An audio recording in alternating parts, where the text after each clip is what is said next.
by his wife's deception. Chris Dumas was caught off guard by Anne-Marie's blunt words that, while she still cared for him, she simply wasn't in love with him anymore. "I think we need to take a break," she said. "Just some space. Why don't you move into the guest room for now?" 18 years of marriage seemed to vanish with that one sentence. Feeling lost, he agreed to the change. She reassured him it was temporary, and they would discuss things later.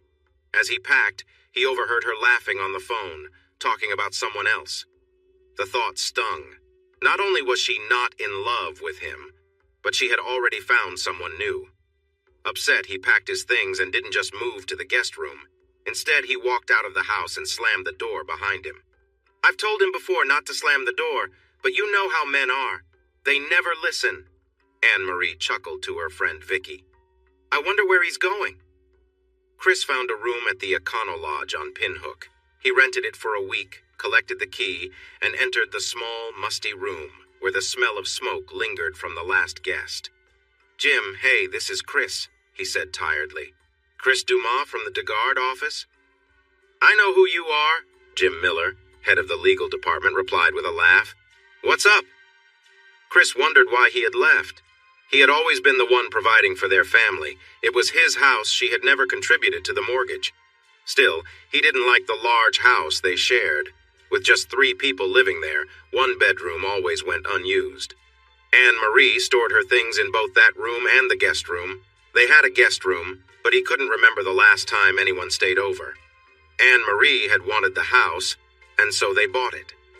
Maintaining the yard took a lot of effort, and Chris often felt tired afterward. He didn't want to hire someone to help. Caring for the yard would have been easier if it had been simple grass, but there were many different areas. A cluster of shrubs here, a flower patch there, and a decorative statue in the corner. This made it impossible to use a riding lawnmower, so he had to use a regular mower, which was tiring. Anne-Marie and their daughter Nicole didn't help either. They preferred activities that interested them, mostly at the country club. "Actually, Chris, this is quite something," Jim said lightly. "You pay all the bills, charge her rent until the divorce. You're going to file for a divorce, right?" Chris felt a heavy weight settle in his stomach. He had never thought about getting a divorce. Looking in the dirty, foggy mirror of the motel's dim bathroom, he didn't like what he saw. He used to be a strong young man with a nice tan and bright smiles. He had a full head of brown hair and sparkling brown eyes. When did he become a tired, balding man with a pale face? He was only 40 years old. Anne-Marie had thrown him a big birthday party with all of their friends, all of her friends. He didn't think any of those people cared about him, except for Sweet William and Sandra. He had to remind Anne-Marie to invite them. He wondered if she had been unfaithful with Mr. Pussy Eater during that time, if Mr. Pussy Eater had been at their party. He wondered if their daughter missed him, if Nicole was asking her mother where Daddy was. Probably not, he thought with a sigh. Around the time he started looking like the tired man in the mirror, she stopped looking up to him and just tolerated him. As long as he paid the car payments and insurance and the country club fees and tennis lessons, Nicole put up with him. He wondered if Hank and Sophia Campion, his in-laws, were celebrating. It had taken 19 years for them to pull their precious little girl away from him. They had money. He worked hard for every penny, and Anne-Marie spent it all. The mattress smelled of smoke, as did the pillows. He sighed heavily. He had forgotten to take his toupee off. He got out of bed, found the stand for it, carefully took it off, placed it on the stand, and then got back into bed. Sleep would not come.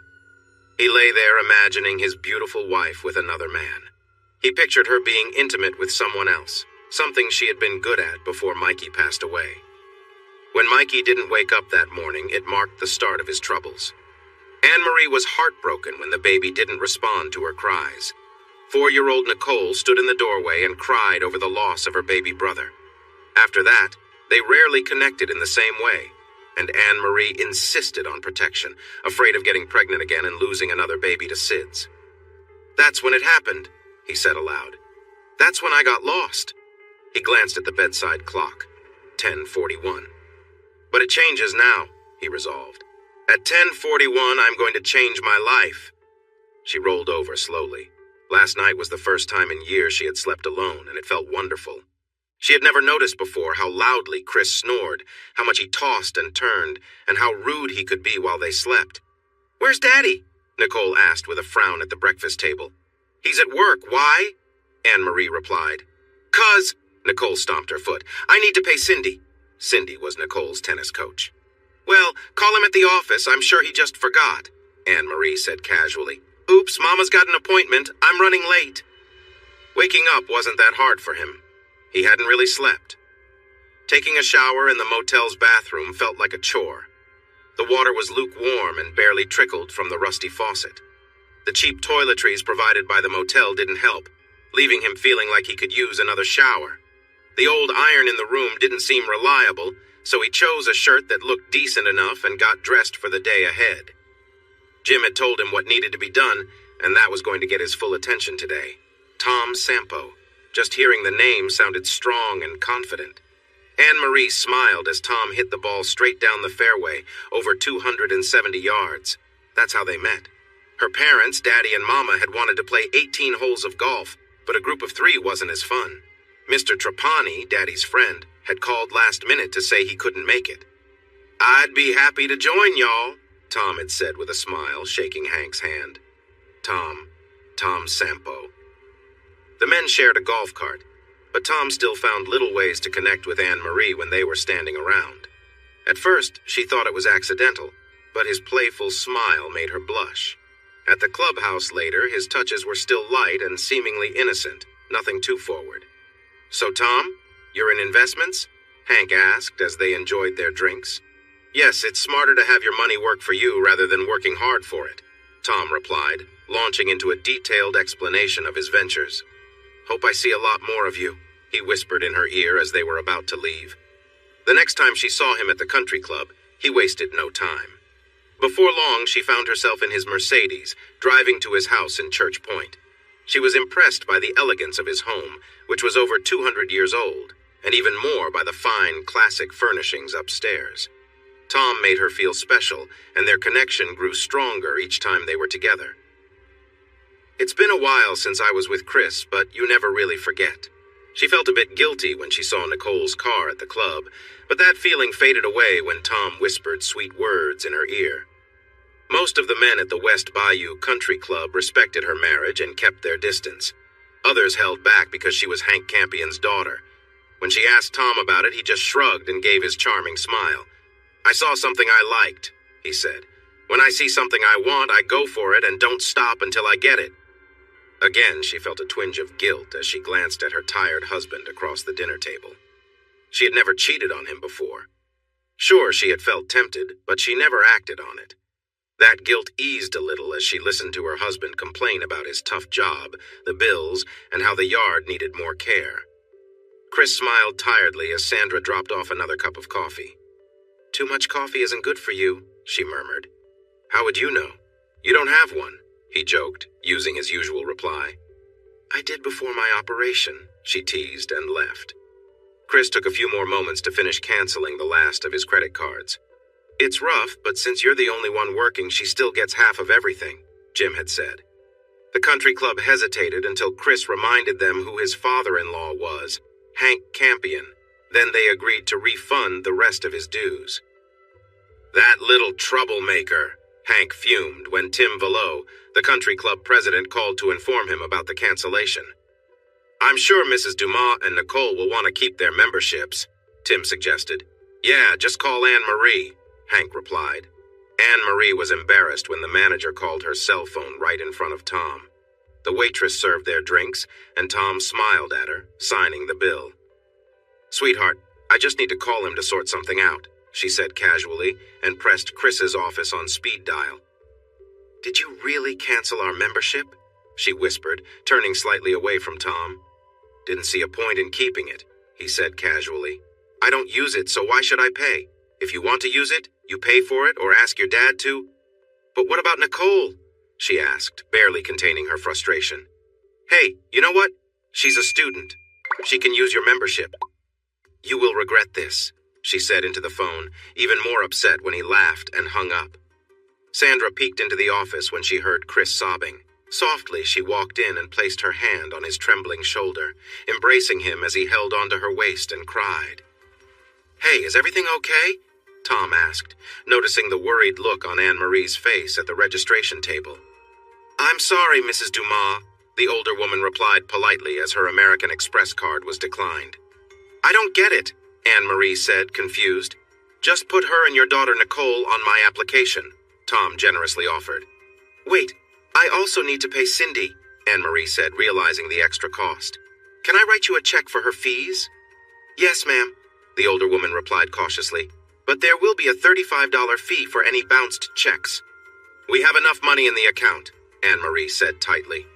However, the account balance was significantly lower than it had been the night before. The certificates of deposit were only in his name, with Anne-Marie listed as a beneficiary, so changing Nicole's name for Anne-Marie's on those was straightforward. "I'm sorry," the manager said with a tight smile as Chris finished processing the transactions. Chris noticed that the manager seemed to understand the situation. He had encountered it before. "Thanks," Chris replied wearily. "I just found out yesterday. Everything is changing." "Where should I send your statements?"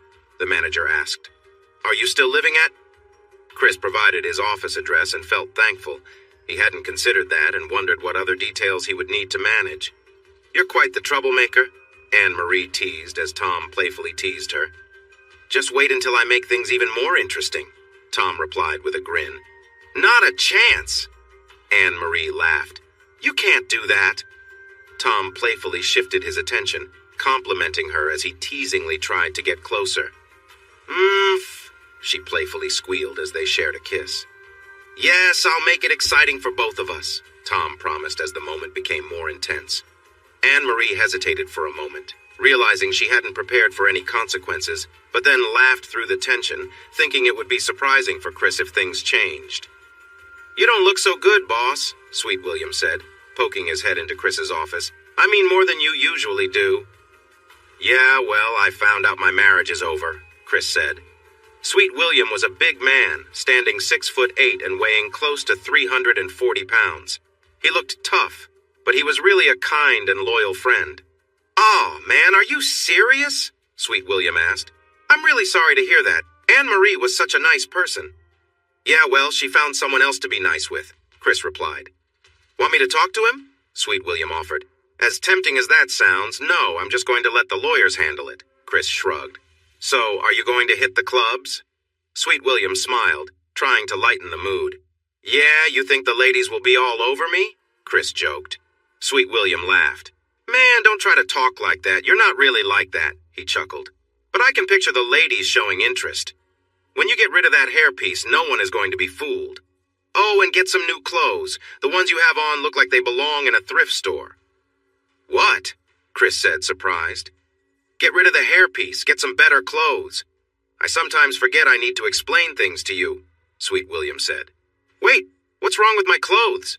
Chris asked. "Nothing, unless you're 80. They might look good at a retirement home," Sweet William replied. "I'm not saying you have to buy a lot, but you should at least try to get something different, you know?" "Sandra, come here," Chris called. "Yeah?" Sandra asked, giving Sweet William a playful nudge as she walked by. "This guy thinks I need new clothes," Chris said. "And told him to get rid of the hairpiece, too," Sweet William added. "Really? And?" Sandra replied. "Huh," Chris said. "Do you think I need new clothes, too?" "And lose the—" Sweet William started. "Stop it, Sweet William," Chris interrupted. "And get rid of the hairpiece," Sandra agreed. "It doesn't look good." Anne-Marie was angry when she hung up the phone. The bank confirmed that there was enough money for Nicole's tennis lesson, but not much more. "That can't be right," she grumbled as she went upstairs to find last month's bank statement. The closet door was slightly open. She hadn't closed it after changing that morning. She opened it wide to look in the file cabinet where Chris kept all their important papers. He was very organized about things. It was empty. For the first time, she noticed that all of Chris's clothes were gone from the little space he had in their bedroom closet. She opened the one drawer in the dresser that he used and found it empty. Marching down the hall, she pushed open the door to the guest bedroom. The bed hadn't been made. She checked the drawers. Her old sweaters were in the top drawer, and the jeans that no longer fit were in the next two drawers. The bottom drawer held her swimsuits. The closet had more of her clothes, but no sign of his things. She sat down hard on the bed. He wasn't supposed to leave. He just needed to step out of their bedroom so she wouldn't feel guilty when she saw him. After a while, she got up and went downstairs. She found her cell phone in her purse. She almost laughed at how much her hands were shaking. "Chris, I hope you're sitting down," Jim said sadly. "Yeah, sitting is all I do," Chris replied, trying to lift the mood. "We got pictures and his address. He's renting a place in Church Point," Jim said quietly. They weren't trying to hide it. Lynn said it was the easiest job she ever did. They looked like they were posing. "Well, we knew that much already, right?" Chris asked. "Yeah, but the judge will want proof, not just what you heard," Jim said. "Then file already," Chris said. "I can file, but I can't represent you. Louisiana is different, and I don't have a license there," Jim explained. "I'll send you a list of lawyers. 3 of them are in Lafayette. Jennifer Lacombe is the best, but she can be tough." "Thanks," Chris said. Just then, the inside line rang, bypassing Sandra. "Chris, honey?" Anne-Marie asked. "Yes, Anne-Marie, honey," Chris replied, trying to keep his voice steady. Anger was building up inside him. They hadn't even bothered to be discreet about the affair. If he had to guess, he'd say it was happening at the country club, and right in front of their daughter. Anne-Marie sensed his anger. "He knows," she thought. Honey, I thought you were going to, sleep in the guest bedroom until we could talk?" she asked. "No, but why not have your boyfriend move in?" Chris suggested. "I'm sure he would love the guest room." "Boyfriend?" Anne-Marie laughed nervously. "What boyfriend?" "The one we have pictures of, you two together," Chris said, lying since he hadn't seen any pictures. "Oh, and there's a nice shot of him being close to you. You seem to enjoy that." She hung up the phone, feeling tears start to form. Sweet William had suggested that Chris begin walking. "It's a mile to Highway 19 and back," Sweet William said. "I bet I can run there and back before you even leave the parking lot." "I'm not a betting man, especially when I know I'd lose," Chris laughed. Sweet William had scoffed when Chris asked about joining a local gym in DeGard or Lafayette. "Yeah, it's a good place if you're looking for trouble," Sweet William said. "All those people out there just want to help you out." "Oh, so what am I supposed to do?" Chris asked. "First, do 1 push-up tomorrow morning, then 1 sit-up, 1 crunch, and 1 squat," Sweet William said. "1? I can do at least," Chris said. "Then the next day do 2. 2 push-ups, 2 sit-ups, 2 crunches, and 2 squats," Sweet William explained. "Then move on to 3, 4, and keep going until you reach 100 each, got it? I know you can do 8 or even 9 before getting too tired, but this way, you will build up your strength." "Not only are you kind of funny-looking, but you're also smart," Chris replied. "Yep, I'm heading back to work tomorrow, but I'll make sure Sandra watches out for you so you don't slack off," Sweet William said with a smile, shaking Chris's hand. "I don't want to hear any excuses like, 'I can't do this today.'" "There's no time like today," Chris agreed. When he first attempted to walk a mile, he struggled to return to the office and spent the rest of the day groaning. His suit was soaked with sweat, and his tie was ruined. "Thank goodness. That tie wasn't very nice anyway," Sandra said. He looked at his clothes again. For years he had picked out clothes from the clearance section, saving money so Anne-Marie and Nicole could have more of what they wanted. What they wanted quickly turned into what they needed. His needs were always put aside. That didn't help me much, he thought. He checked his wallet. There was 1 credit card in his name. Norman James, the CEO of PPDI, had advised him to get one just for business expenses. "Sandra, come here," he said. "What?" she replied, annoyed. "You're taking me shopping," he instructed. "For me?" she asked playfully. "How exciting." "No, for me," he said, struggling to get to his feet. "Oh, that's no fun," Sandra teased. "Not meant to be," Chris said, grimacing as he moved. "Where's Daddy?" Nicole asked. Anne-Marie looked up from her meal and stared at Nicole. Chris had been away for 4 days now, and other than asking about a sports fee, Nicole hadn't mentioned him at all. Anne-Marie had hoped Nicole wouldn't notice his absence, and if she did, wouldn't ask. Anne-Marie searched for the right thing to say. "Because I need to get my racket fixed," Nicole continued. Oh, for goodness sake, just use mine, Anne-Marie snapped.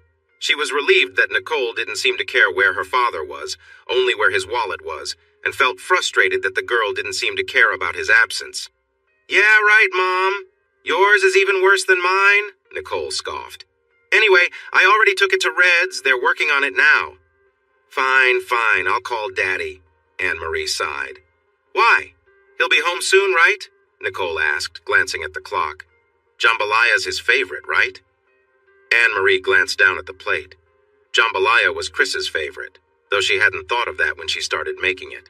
She had been in a rush, realizing she was running late, and decided to cook something quick and easy. No, Nicole, Daddy's not coming home tonight, Anne-Marie said quietly. Oh, Nicole shrugged and continued eating. Come on, Sandra, be serious, Chris said with a grin when she held up a lime green pullover shirt. Not for work, silly, but look, Sandra said, holding it up in front of him. It brings out the brown in your eyes and hides some of that gray in your hair.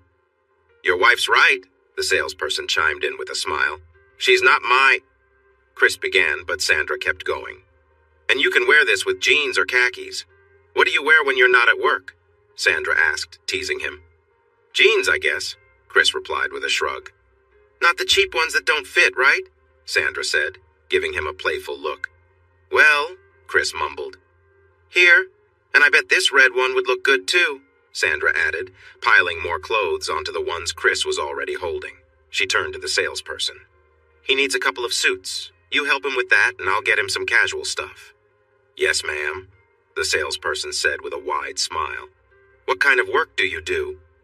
Division manager for Pilot Petroleum, Chris answered. The salesperson glanced at Chris's worn-out suit and scuffed shoes. Well, congratulations. When do you start? He asked, not knowing Chris's background. Over Sandra's laughter, Chris replied, 12 years ago. Now stop laughing, Sandra. Without saying where she was going or when she'd be back, Nicole walked past Anne-Marie and left the house. A moment later, Anne-Marie heard her car start up. It didn't sound quite right. She made a mental note to ask Chris to check on it. He hadn't been home in 4 days, and except for one phone call, she hadn't heard from him. He knew about the affair. She wondered how he had found out so quickly. Guilt began to eat away at her. Her parents didn't like Chris, but he had been a good husband and provider. Chris had started out working on the oil rigs, then became a mudlogger. After a few years, Benoit Hydraulics had recruited him, and he excelled at his job.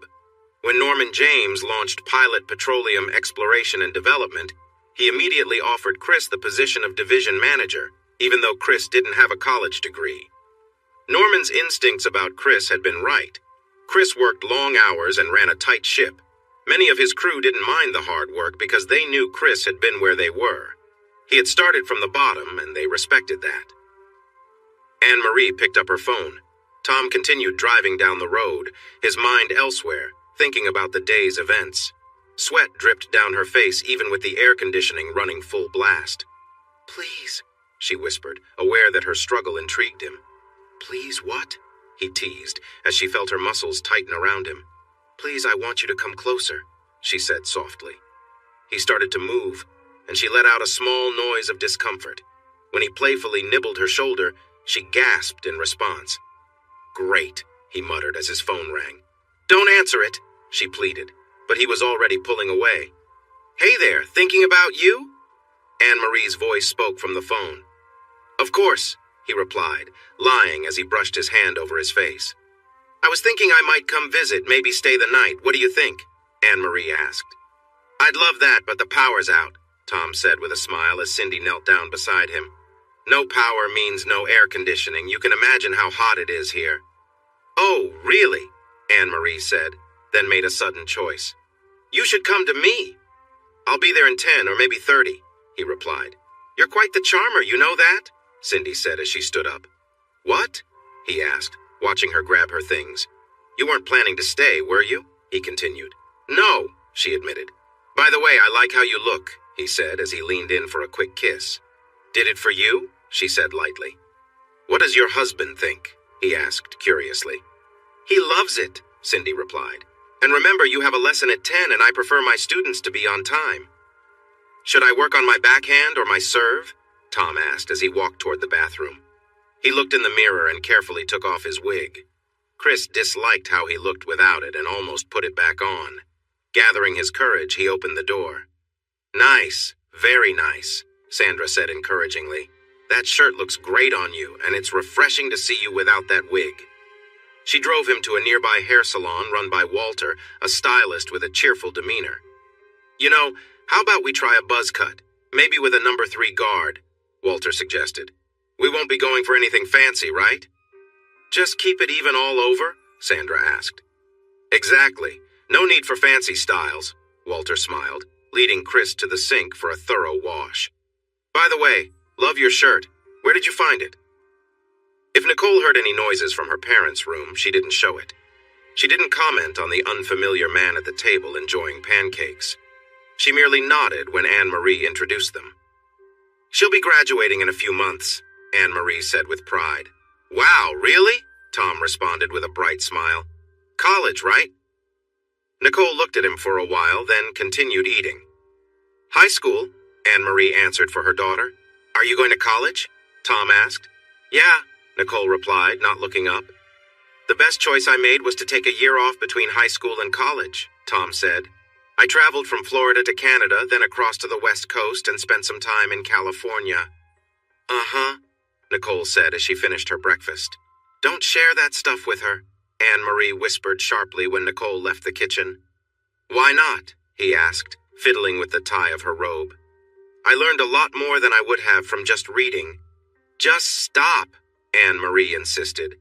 "Chris and I have saved a lot for her college, so please leave it." "Do I ever tell you I like your style?" Tom asked, joking around. "No, you don't," she laughed, pushing his hand away. "I need lunch money," Nicole said flatly, as if she hadn't noticed the playful exchange. "Sure, how much do you need?" Tom asked, pulling out some cash. "That's enough," Nicole said, taking the money without a word of thanks, then left and slammed the door behind her. "Nice kid," Tom commented and tried to hug Anne-Marie again. "Stop that," Anne-Marie protested, laughing as he pulled her closer. "No, Tom," she said softly, trying to push him away playfully.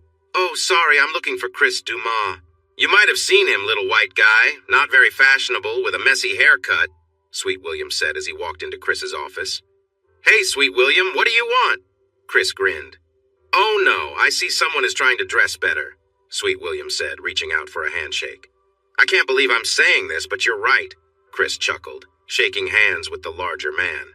"I heard that," Sweet William laughed. "Man, you're looking sharp." "Thanks, Sweet William," Chris replied gratefully. "So, are you dating anyone?" Sweet William asked as he settled into a chair. "Not really focused on that," Chris said. "I can't believe Anne-Marie would do this to me." "I get it," Sweet William agreed. "Sandra mentioned you're going to the lawyer today. Want me to come along?" "What, so I can say you're my assistant?" Chris joked. "You couldn't handle me as your assistant," Sweet William laughed. "But I'd really be the best you've ever had, do you get that?" "I can believe it," Chris chuckled. "Willie, would you like some coffee?" Sandra asked as she set a cup down in front of Chris. "No, but thanks anyway," Sweet William replied with a smile. "You know, sitting down like this, I'm almost at your eye level," Sandra said with a grin. "Thanks, Sweet. I appreciate you wanting to join me, but I'll pass," Chris replied quickly as he took a sip of the hot drink. Hank clenched his jaw as he heard Anne-Marie speak.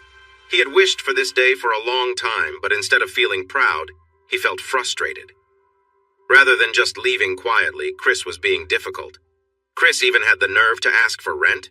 He expected Anne-Marie to pay him rent and utilities, and how was she supposed to find that money? All right, he sighed. "How much do you need, dear?" "Well, I'm not sure," Anne-Marie said. "Rent is just silly, but I do need money for food, and Nicole needs—" "I offered to help with all of that," Tom jumped in, "but Anne-Marie wanted to manage on her own." "Thanks for that," Hank said as he slid a check for $2,000 to Anne-Marie. Jennifer Lacombe looked through the photos and notes that Lynn had collected. She glanced at the tired man and gave him a kind smile. "Jim and I went to school together," she mentioned. "I've told him many times I'm glad he doesn't work here in Louisiana. I wouldn't want to face him in court." "He said the same about you," Chris smiled. "He told me to make sure you avoid Texas." Jennifer laughed before becoming serious again. "I love the idea of charging her for rent," she said, "but you probably won't get it." unless the judge is not thinking straight. Still, it adds a little pressure and makes them second-guess themselves. I also took half of what was in our savings and checking accounts after paying off the credit cards, Chris continued. Got it, Jennifer agreed. I guess our next step is to file and have her officially served. It felt so awkward. A man came to the door, asked for her, and then handed her a stack of papers. You've been served, he simply stated before leaving. Nicole and Tom were there, watching her. Tom was very supportive, while Nicole paused for a moment, realized it wouldn't affect her either way, and then left the room. The candles were a nice touch. Usually their relationship was intense, but tonight was calm and gentle. He held her close while she cried, and eventually fell asleep. The next morning, he helped her find a good divorce lawyer and drove her to the lawyer's office. He was her support during this tough time, her source of strength. And her father agreed to pay the lawyer's $5,000 fee. When Nicole showed up at the courthouse, his hopes about his role in her life were shattered. Dad, you're being such a jerk, she said, tossing her mother's wedding ring into his hand. He had asked for the ring in the divorce settlement. It had belonged to his mother, just like it had belonged to her mother before her. It seemed that Anne Marie had no trouble replacing the small ring, judging by the bigger one she now wore. Nicole had been wearing his mother's ring on her pinky finger. He remembered a time when their mothers almost fought at the wedding because Sophia Campion made a rude remark about the ring Chris had given Anne Marie.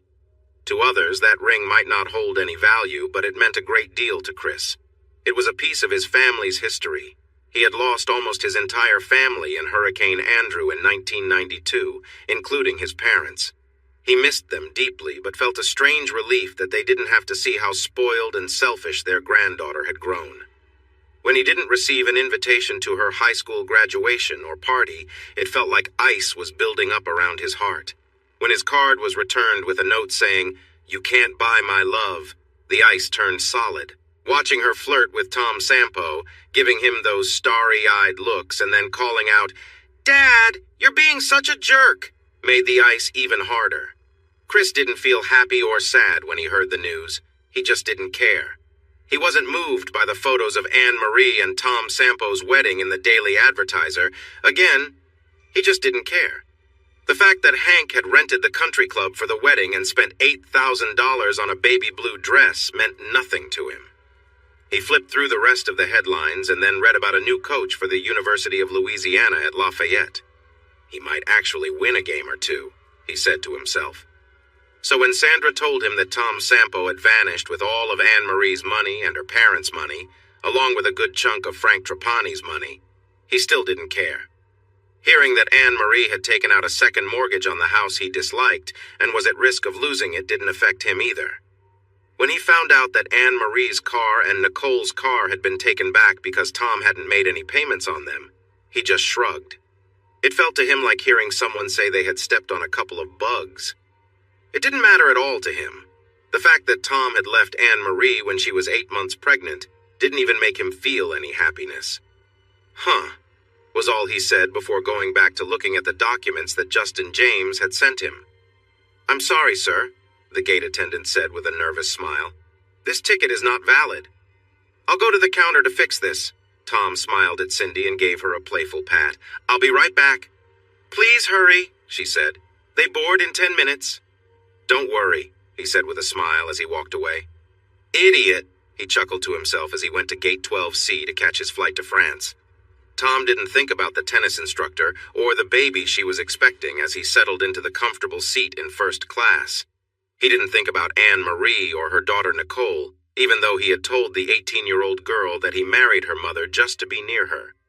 He didn't think about Hank Campion either, who had asked him to call him Dad. He flashed a charming smile at the flight attendant and asked in smooth French when they would serve drinks. Sophia had a serious stroke after Hank revealed that Tom Sampo had been tricking them and had taken away their savings. Any money Hank had saved was now going to the growing hospital bills. Once she was stable, Sophia was moved to UMC, the charity hospital in Lafayette. "Chris," Anne Marie whispered to her father while they waited in the hallway of the hospital. "Chris might be able to help." "You've got to be joking," Hank responded sharply. "Why would he help us now after everything we've done?" "He's still Nicole's father," Anne Marie said. "Could you go see him? I'm too embarrassed. Huh, I never thought of that, Chris said when Sherry Lambert pointed out a fourplex on the edge of DeGard in Bender, Louisiana. He quickly grew tired of the Econo Lodge and rented a loft apartment behind the office depot on Johnson Street. Sandra asked him why he wanted to live in Lafayette when his work was in DeGard. Sherry Lambert and her husband lived next to Sandra and her husband, Jimmy. Our kids play and argue together. In fact, Paula says she wants to marry little Jimmy. Sandra laughed.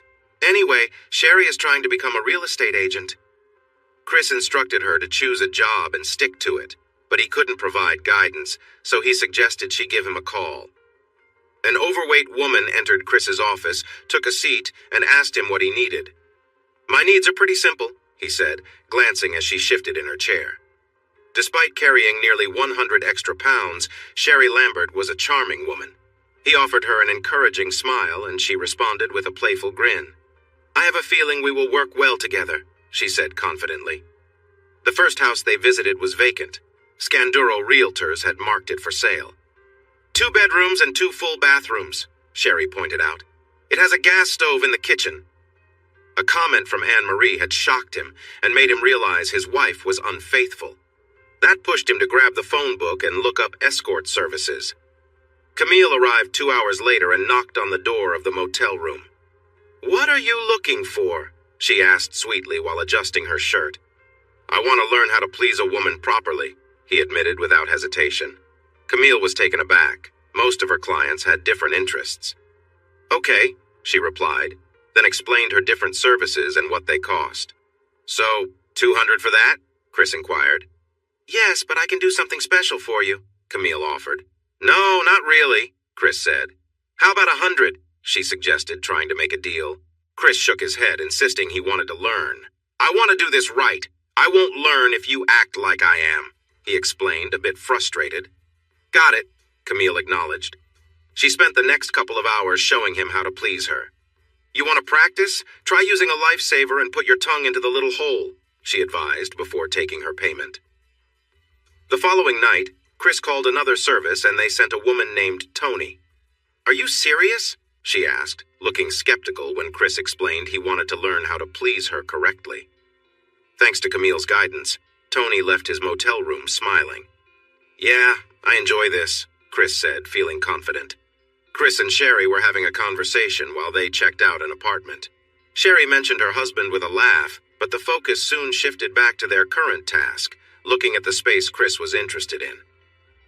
This place is nice, Sherry said, glancing around the efficiency apartment. You could easily rent out the upstairs and downstairs, and the tenants would cover your mortgage. Chris smiled. I like things simple. I think I'll just stay down here and rent out the other units. You said 2 are already rented? The room itself was quite spacious, about 16 by 16 feet. A small kitchen sat in one corner, equipped with a table, a refrigerator, and a stove. The window over the sink faced the parking lot, and the bathroom was close by. There was even a closet under the stairs, which also housed the air conditioning unit for both floors. Sherry adjusted the blinds and turned to Chris with a playful smile. Think this place will work for you? Chris looked around thoughtfully. Yeah, I think it'll do just fine. Later, Chris confided in Sandra about his concerns. Sherry's married and it just feels off. Sandra, knowing Sherry's situation, shook her head. I'm not surprised. Sherry's husband, Ronnie, doesn't seem to mind much of anything. He just goes along with whatever she says. Sandra had heard from Sherry that she found Chris to be a good guy and was enjoying helping him find a new place to live. However, the tension of the situation was not lost on any of them. The focus remained on the apartment and the decisions Chris needed to make about his new living arrangements.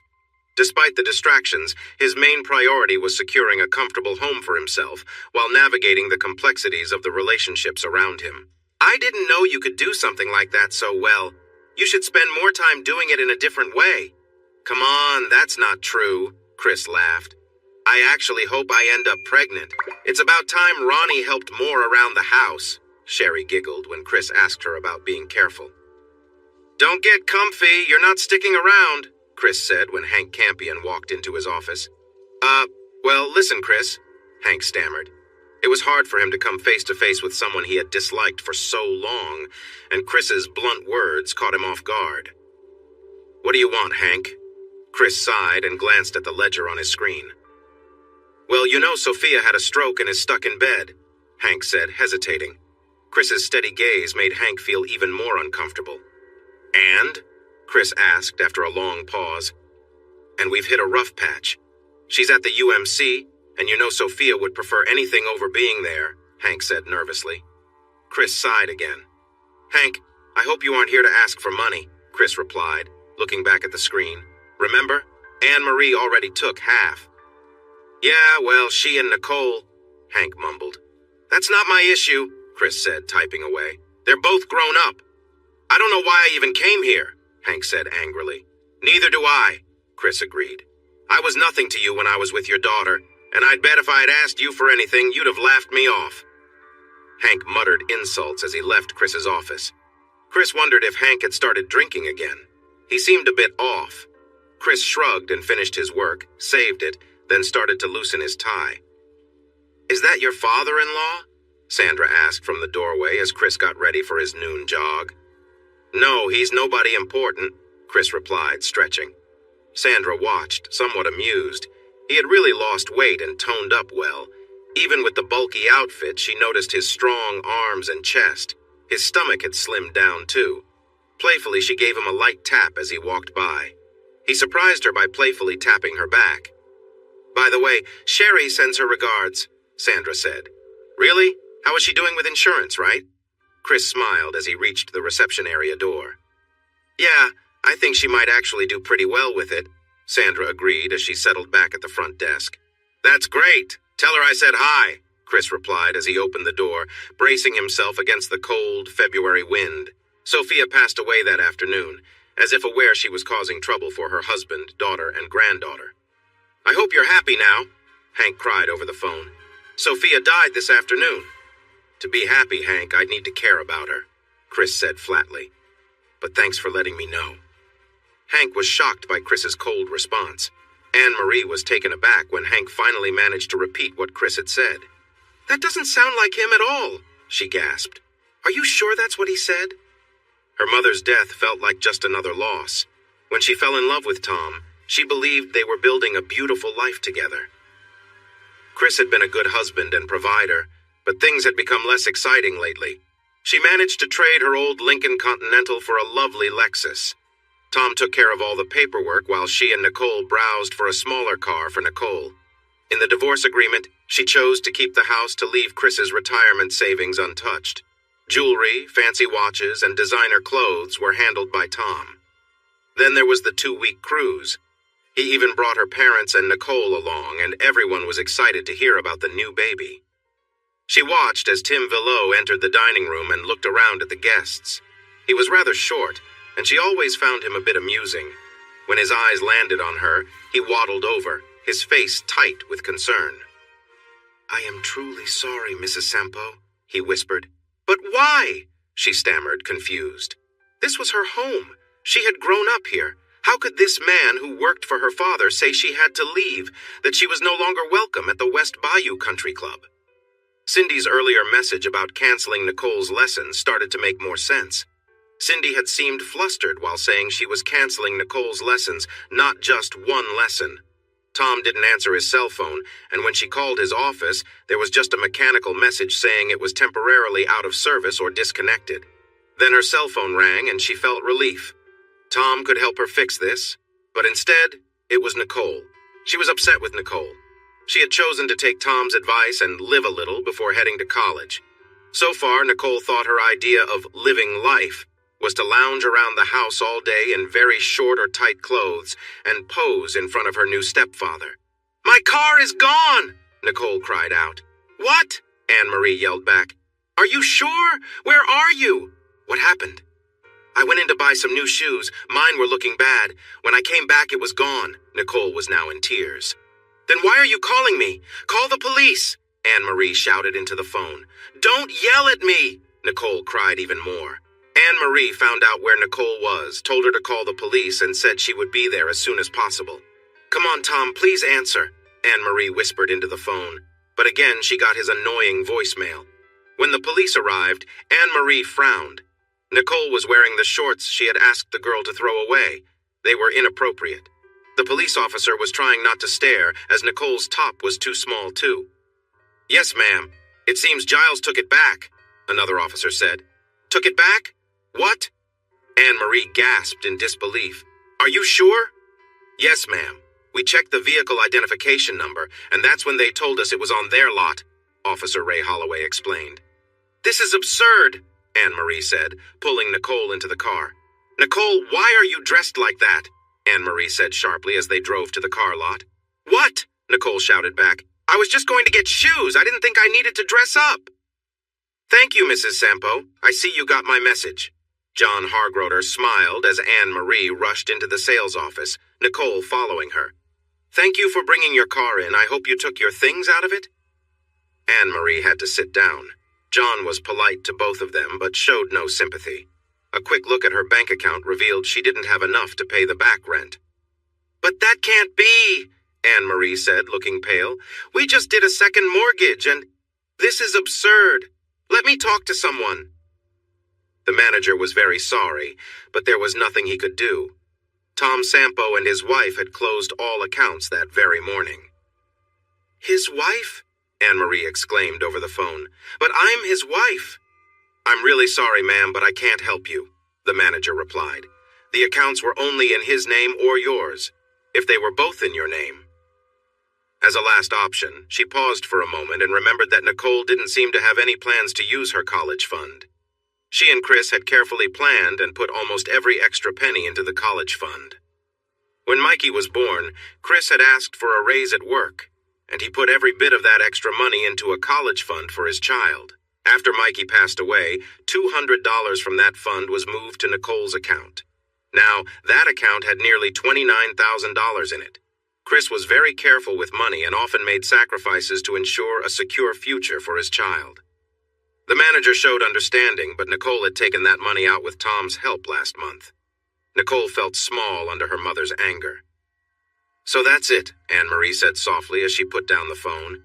Everything seemed to be falling apart. Her mother's passing felt like just another piece in a long line of troubles. The funeral for Sophia was a respectful event, fitting for someone with her reputation. Thankfully, Hank and Sophia had already arranged for their funeral expenses, and Tom hadn't managed to get either of their life insurance policies. Anne-Marie touched the flowers. Chris was kind to send something like that. Chris ignored the thank you note Hank sent for the flowers he hadn't actually sent. Chris thought Hank was trying, though not very well, to make him feel guilty.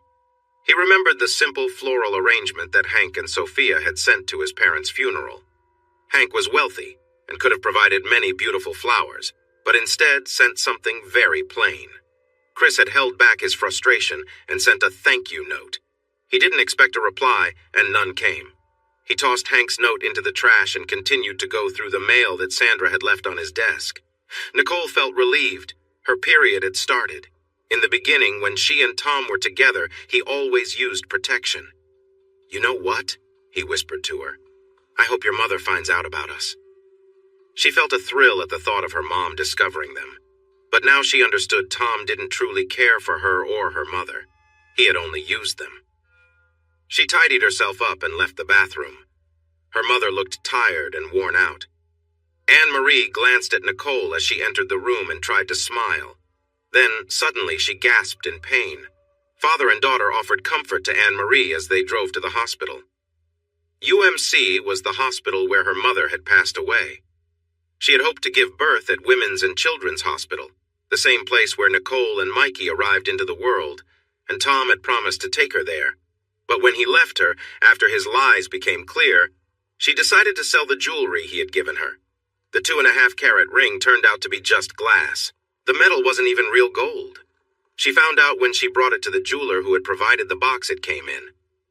"Yes, we sell those boxes often," the man said with a kind smile. "But that ring isn't ours. It's not genuine gold." "But it didn't leave marks on my finger," she argued. He raised an eyebrow and pointed to the signs of clear nail polish.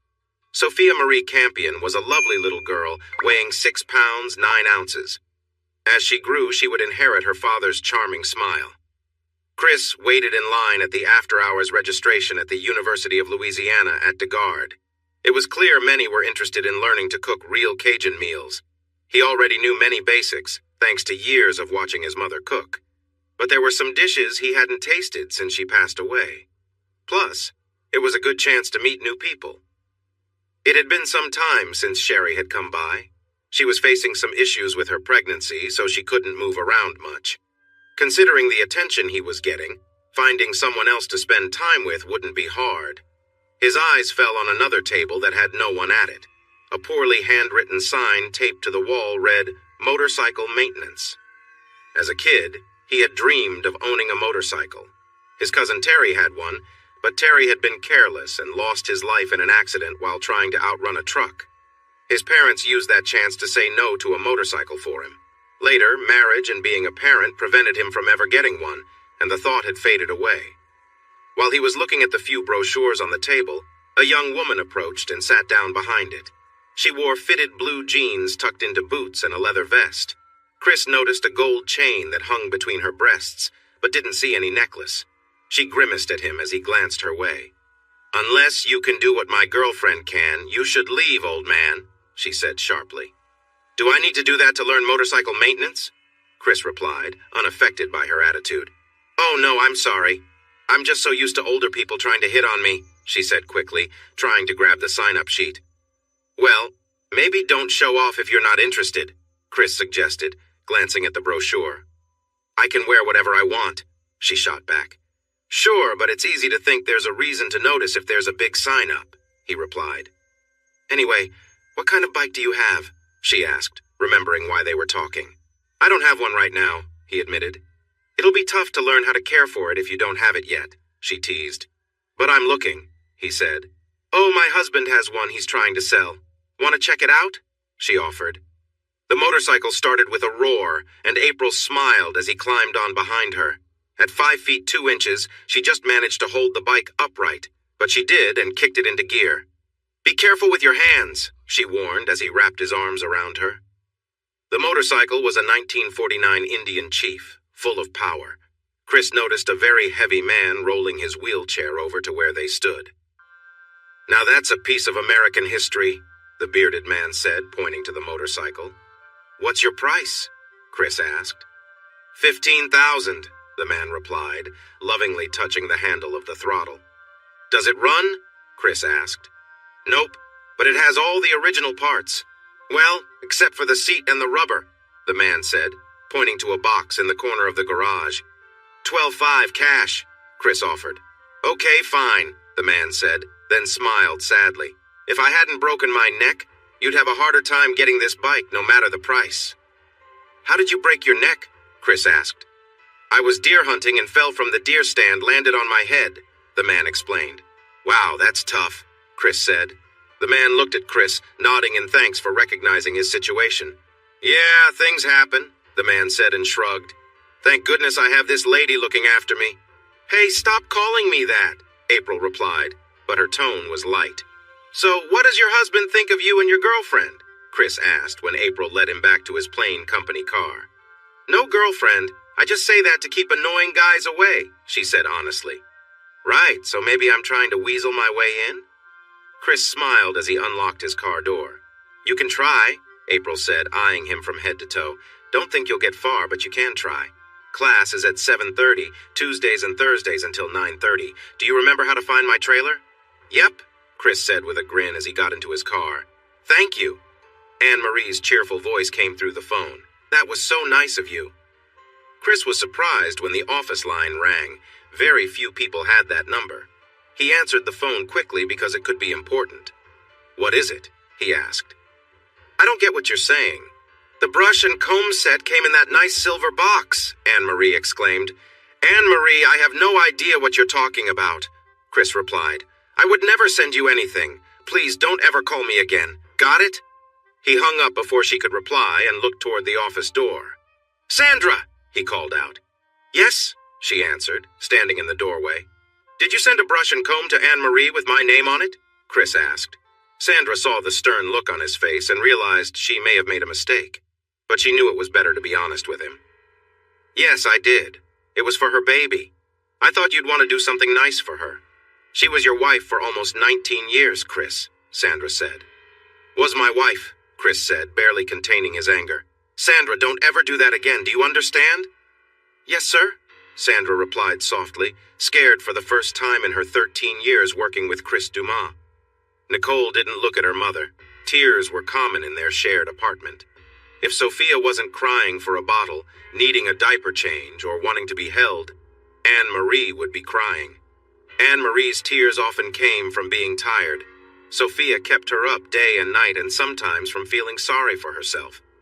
Her phone beeped and she smiled. It was Zach. She had met him at the hospital while he was doing community service. Hey, are you one of the moms? He asked, noticing her figure. No, she laughed. Wanna be? He teased with a grin. She laughed and gave him her phone number.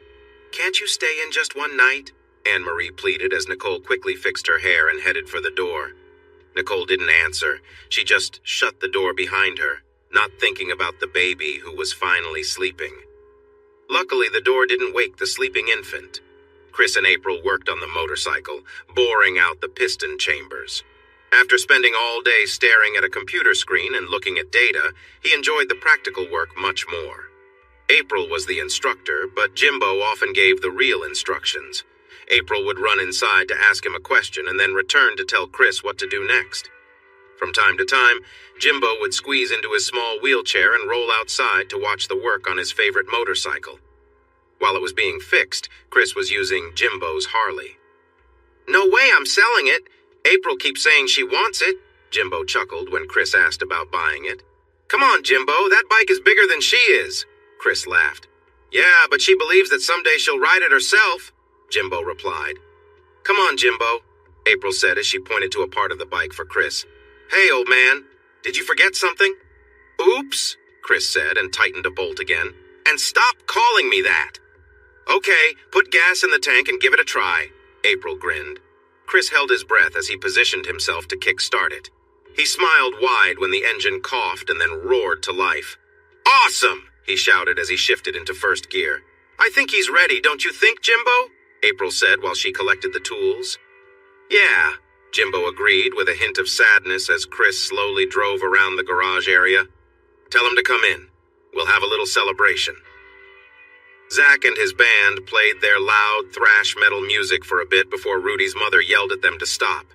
Then the 5 musicians shared some treats and talked about their dreams of success. Living the dream! Zach exclaimed loudly. Hey, Nicole said with a frown. What do you need that for? You have me? Oops! Zach laughed. Huh? Nicole whispered, looking hurt. Why would you want anything else? He doesn't want you, I'll take a chance with you, Rudy offered cheerfully. Yeah, he'll take you, Zach joked. Nicole looked at him, tears starting to well up in her eyes. Aw, don't start with the tears, Zach said, losing patience. I can't stand that, come on. Nicole covered her face and hurried out of the garage. And another one's gone, and another one's gone, Philip sang. Hey, you're next. Another one bites the dust, Zach chimed in.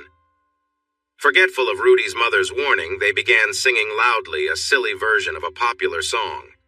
Thanks again, Chris said as he shook Jimbo's hand warmly.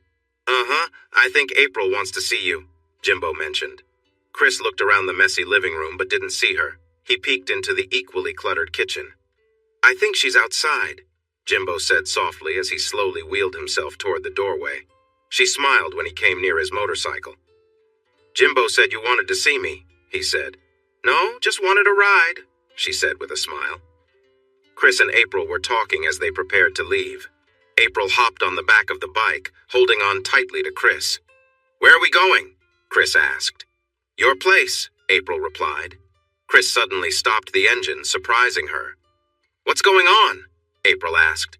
Jimbo's my friend, Chris said seriously. I'm not getting involved with my buddy's girl. April smirked. He already knows. He's the one who said I should. Chris wasn't convinced. We'll see about that, he said, stepping off the bike and heading back to the old trailer. When he returned, April still looked confident. Let's go, he said, starting the engine again. They rode together, but the short trip to his apartment felt too brief, so Chris took a longer route, enjoying the open road. The thrill of the ride made him laugh out loud as they sped down the highway. That was fun, April shouted excitedly when they finally arrived at Chris's place. Yeah, it was, Chris agreed, letting her inside. April looked around, impressed by how neat the apartment was. Chris had painted the walls a soft yellow, and the wood trim was a pale green. The carpet, though inexpensive, felt plush because of the double padding underneath. Everything was clean and orderly, from the spotless kitchen counters to the perfectly made bed with its peach-colored spread. April glanced at the bed, then started to remove her shirt, but Chris hesitated. He came up behind her and gently kissed her neck, helping her take off the shirt. "Don't be gentle," April said, her voice tense. Chris was confused but tried to comfort her. He brushed her hair aside and kissed her shoulder. Suddenly, April snapped, "I said don't be gentle." Chris sighed, realizing what she wanted, but instead of continuing, he stopped. He wanted to keep things lighthearted, but it was clear their expectations were different. The moment hung in the air, tense but unresolved, as Chris focused on making sure everything stayed respectful and calm. Chris moved toward her, his face tense with frustration. "Do what I say and don't try anything," he warned, his voice low. She nervously complied, though her mind raced. He was rough, his movements aggressive. She flinched at his touch but forced herself to remain calm, not wanting to provoke him further. The atmosphere in the room was heavy with tension, and her discomfort was clear, though she tried to hide it. Chris continued without showing any gentleness, his demeanor cold. He seemed focused on exerting control, oblivious to her resistance. As the situation escalated, April's protests grew louder, her discomfort turning into anger. "Stop! I don't like that!" she yelled, pushing back against his actions. But Chris ignored her, continuing to assert dominance, leaving her feeling trapped and powerless. She was overwhelmed, tears brimming in her eyes, but she fought to stay composed, not wanting to give him the satisfaction of seeing her break. Eventually, when things slowed down, she caught her breath, her body tense. She asked him to change things, to let her take some control. "Let me do this my way," she requested, hoping for a shift in the power dynamic. But Chris refused. "No way," he said flatly, and continued his aggressive approach. The encounter was draining, emotionally and physically, but April fought through it, waiting for the moment it would finally be over. When it ended, she started to move, but Chris grabbed her again, preventing her from leaving. She protested angrily, but he remained insistent, ignoring her words. The intensity of the moment had left her exhausted, but she was still defiant. Despite everything, she wanted out of the situation. Finally, as she struggled to regain her composure, the room fell silent. Chris seemed to calm down slightly, but the air remained thick with the weight of what had just happened. She looked at him, her body tense, unsure of what would come next. After a long pause, Chris lay beside her, his mood shifting. "So let me ask you something," he said, as if trying to casually move past the intensity of what had just unfolded. "You keep saying no, so how am I supposed to know if you really mean it?" "You would know," April replied, showing a big knife and pressing it against his throat. "Got it? You would know." Zach was in his favorite car, a 1978 Z28 Camaro. He had Metallica blasting as loud as it could go. He laughed as he noticed other drivers looking annoyed at him. He parked in the back lot of the Acadiana Mall and lit a cigarette. Suddenly, the driver's window broke and Zach coughed on the smoke. A tall man reached in, turned off the music, and pulled Zach out of the car by his long red hair. "Hey, I heard you like hurting little girls," the masked man said. "Well, I like teaching punks a lesson. Looks like it's your lucky day." The big guy held Zach by his hair, lifting him off the ground, and slapped him hard. Zach felt dazed from the hit and tasted blood from his split lip. "Yeah, hurting little girls is fun, right, Zach?" the man asked and hit him again. "It's even better to deal with a punk who thinks he's tough. How do you like it now? You enjoying this?" Zach started crying as the man slapped him 2 more times before letting him drop onto the asphalt. "So, which hand do you use when you show them who's in charge?" the man asked, opening Zach's car door. "I bet it's your right hand, isn't it?" Zach screamed in pain as the man slammed his hand in the car door. "And don't blast that nonsense music anymore, it gave me a headache," the man said as he walked away. "Next time, play something good, like Aretha Franklin or Roberta Flack." When Zach reported this to the police, they didn't seem very caring. He had a few bad encounters with them over the years, plus, it sounded hard to believe that a masked man just started hitting him out of nowhere. They could also smell smoke coming from his car, but assured him they would check it out. The officer gave Zach a form for his insurance. "What's your deductible?" the officer asked. "1,000, Zach replied.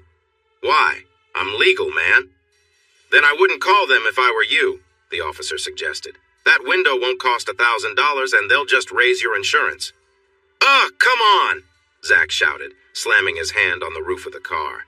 The police officer shook his head and got into his patrol car, watching as Zach hopped around, holding his injured hand. Chris felt very stressed when he was asked to come to the Lafayette Sheriff's Office for some routine questions. "I don't even know any Zach Wrights," he protested. "Zach Wright, your daughter's boyfriend?" the officer asked, not believing Chris. "I haven't seen her in almost a year," Chris replied. "I didn't even know she was seeing anyone. She's an adult now." The last question had nothing to do with Zach Wright. "So, where did you get that bike?" the officer asked. "I'd love to have one like that." "That, my friend, is a piece of American history," Chris smiled. "I rebuilt it myself, using all the original parts." "That's amazing," the officer said, looking at the bike with envy as Chris kicked it to start. "Do you think you could help out around here for once?" Anne-Marie shouted at Nicole. "Mom, I think I might be pregnant," Nicole said, starting to cry. "Oh, no!" Anne-Marie shouted. "That's just great!" Mother and daughter sat at the small kitchen table and made their plans. They didn't even talk about abortion. It was not an option for them. In the end, they decided Nicole would stay home to take care of her sister, while Anne-Marie looked for a job. Mr. Trapani, Hank's old friend, had mentioned that Anne-Marie would be great for the receptionist position. "And I mean really take care of her," Anne-Marie said firmly. "I don't just mean giving her a bottle and walking away. You have to be there for her." Okay, Nicole said, sounding upset. "Hello?" Chris said, trying to keep his frustration in check. It had been a tough day. First, the neighbor in apartment 4 told him he was moving out at the end of the month to an assisted living facility near his daughter in Jackson, Mississippi. Then, as he had on other days, he thought he saw April on her BMW, but she was gone when he looked. After that, he was asked to come to the Lafayette Sheriff's Office, where they reminded him of a daughter he had tried to forget. There was also a lot of work that David, his vice president, had left undone, and Norman James wanted it finished by the end of the day. Now, his ex-wife was trying to reach him. She had called the main line twice, but Sandra didn't let her through. "I know you don't want to talk to me," Anne-Marie said, angry as well. "I'm just letting you know your daughter is going to have a baby." "Well, that's not my issue," Chris replied. "She's grown up now." Anne-Marie held back her anger as Chris ended the call. "What did Dad say?" Nicole asked as Anne-Marie walked by her. "You really don't want to know," Anne-Marie said sharply. "That's not my child," Zach answered immediately when Nicole called him to say she was pregnant. "Of course it is. Who else could it be?" she shouted. "I don't know who you've been seeing," he replied, pleased when she hung up the phone. Chris smiled as Sandra set a cup of coffee down on his desk. "I can stay if you'd like," she offered. "It's either I stay here with you or go home to watch all my kids and Sherry and Ronnie's kids." "How is Andrea?" Chris asked, taking a sip. "She's adorable," Sandra replied with a smile. "She'll be quite the charmer when she grows up." "Looks just like Ronnie, right?" Chris teased. "No, Chris, I don't think you're the father if that's what you want to hear," Sandra replied, a bit tense. "And I say, thank goodness?" Chris replied. "Sure, all men act tough until it gets serious," Sandra said. "You all think it's fun until there might be consequences." "Hey, I didn't chase after that," Chris defended himself. "And you didn't say no either, did you?" Sandra asked. "Touché," Chris admitted, bending over to check the sonar readings. Anne-Marie sat in the Cadillac Seville and cried. The car had belonged to her mother. Her dad had given it to her. Mr. Trapani didn't want a receptionist. He wanted something else. She felt uncomfortable from how he had treated her, and the things he had said felt very upsetting. She threw open the door and got sick on the dirty ground. Two options, she thought sadly. I can live like this or give up completely. She spotted her daughter's car seat in the mirror and set her mouth firmly. I won't live that way. I refuse, she decided and started the car. I finish in, the girl said excitedly, glancing at the big clock. Oh, just 10 more minutes. Will you be here? Of course, I'll just go home and grab my extra helmet. Chris smiled and pulled away from the McDonald's drive-thru. The friendly girl had joked about getting a ride when he came to pay for his meal. He parked the motorcycle, turned off the engine, and quickly ate his burger and fries. The drink was watered down and too big, so after a few sips, he tossed everything into the trash and rode the mile back to his apartment. Grabbing the spare helmet, he hurried back to McDonald's. He drove up so he could be seen at the drive-thru window and waited for the girl to come out. "Hi," she said cheerfully as she ran over to him. From behind the window, he had noticed her figure. Out in the parking lot, he could see she had a curvy shape. She was around 5 feet 4 inches tall and looked like she weighed quite a bit. Her blonde hair was cut very short, and he guessed she had it tied up under her uniform hat. He smiled and thought, she may not fit the usual standards, but she has a cute vibe. "Hi, I'm Chris," he said, handing her the helmet. "I'm Nikki," she replied, putting the helmet on. "Actually, it's Nicole, but everyone calls me Nikki." "Interesting name," Chris thought. 3 times in one day, huh? "You know, I could be your dad," he joked as he started the bike. "My dad is actually a pretty cool guy," Nikki said as she leaned against him. "So where to?" Chris asked. "I don't care, just ride!" she shouted happily. Chris looked around and then sped out of the parking lot onto Highway 52. There weren't many side streets or traffic lights between McDonald's and the Atchafalaya Basin, so he picked up speed. "This is amazing!" Nikki laughed as he turned off the engine at Huval's levee. "I feel so light!" To show this, she playfully stumbled around, laughing. "How fast were we going?" she asked, catching her breath. "I'm not sure," he grinned. "I was hoping you'd tell me." "Really fast," she said, leaning in for a kiss. She smiled brightly and leaned into him. "I usually like it when it's gentle," she said, pulling his hand closer. "Hey, how about some coffee? There's a place on Highway 19 called Jitters." "Sure, let's go," Chris smiled. She excitedly inched closer to him as he sped down Highway 52 and then turned onto Highway 19, racing to the coffee shop. "You'll need to pick me up tomorrow morning. I work the lunch shift and I have to be there by 10:30, okay?" She chattered while he ordered decaf for himself and a regular coffee with chocolate and raspberry syrup for her. She kept talking and stirring 3 packets of sugar into her drink, often switching topics mid-sentence. "I don't want to burst your bubble, Nikki," he said when she brought up the ride for the next day again. "But by 10:30, I will be busy with work. Can you ask Dad for a ride? Don't you want to see me again?" she asked with a playful pout. "I do want to see you, but that doesn't mean I can just drop everything and come running," he replied with a smile. "Yes, it does," she laughed. "In Nikki's world, it definitely does." He chuckled as he finished his coffee.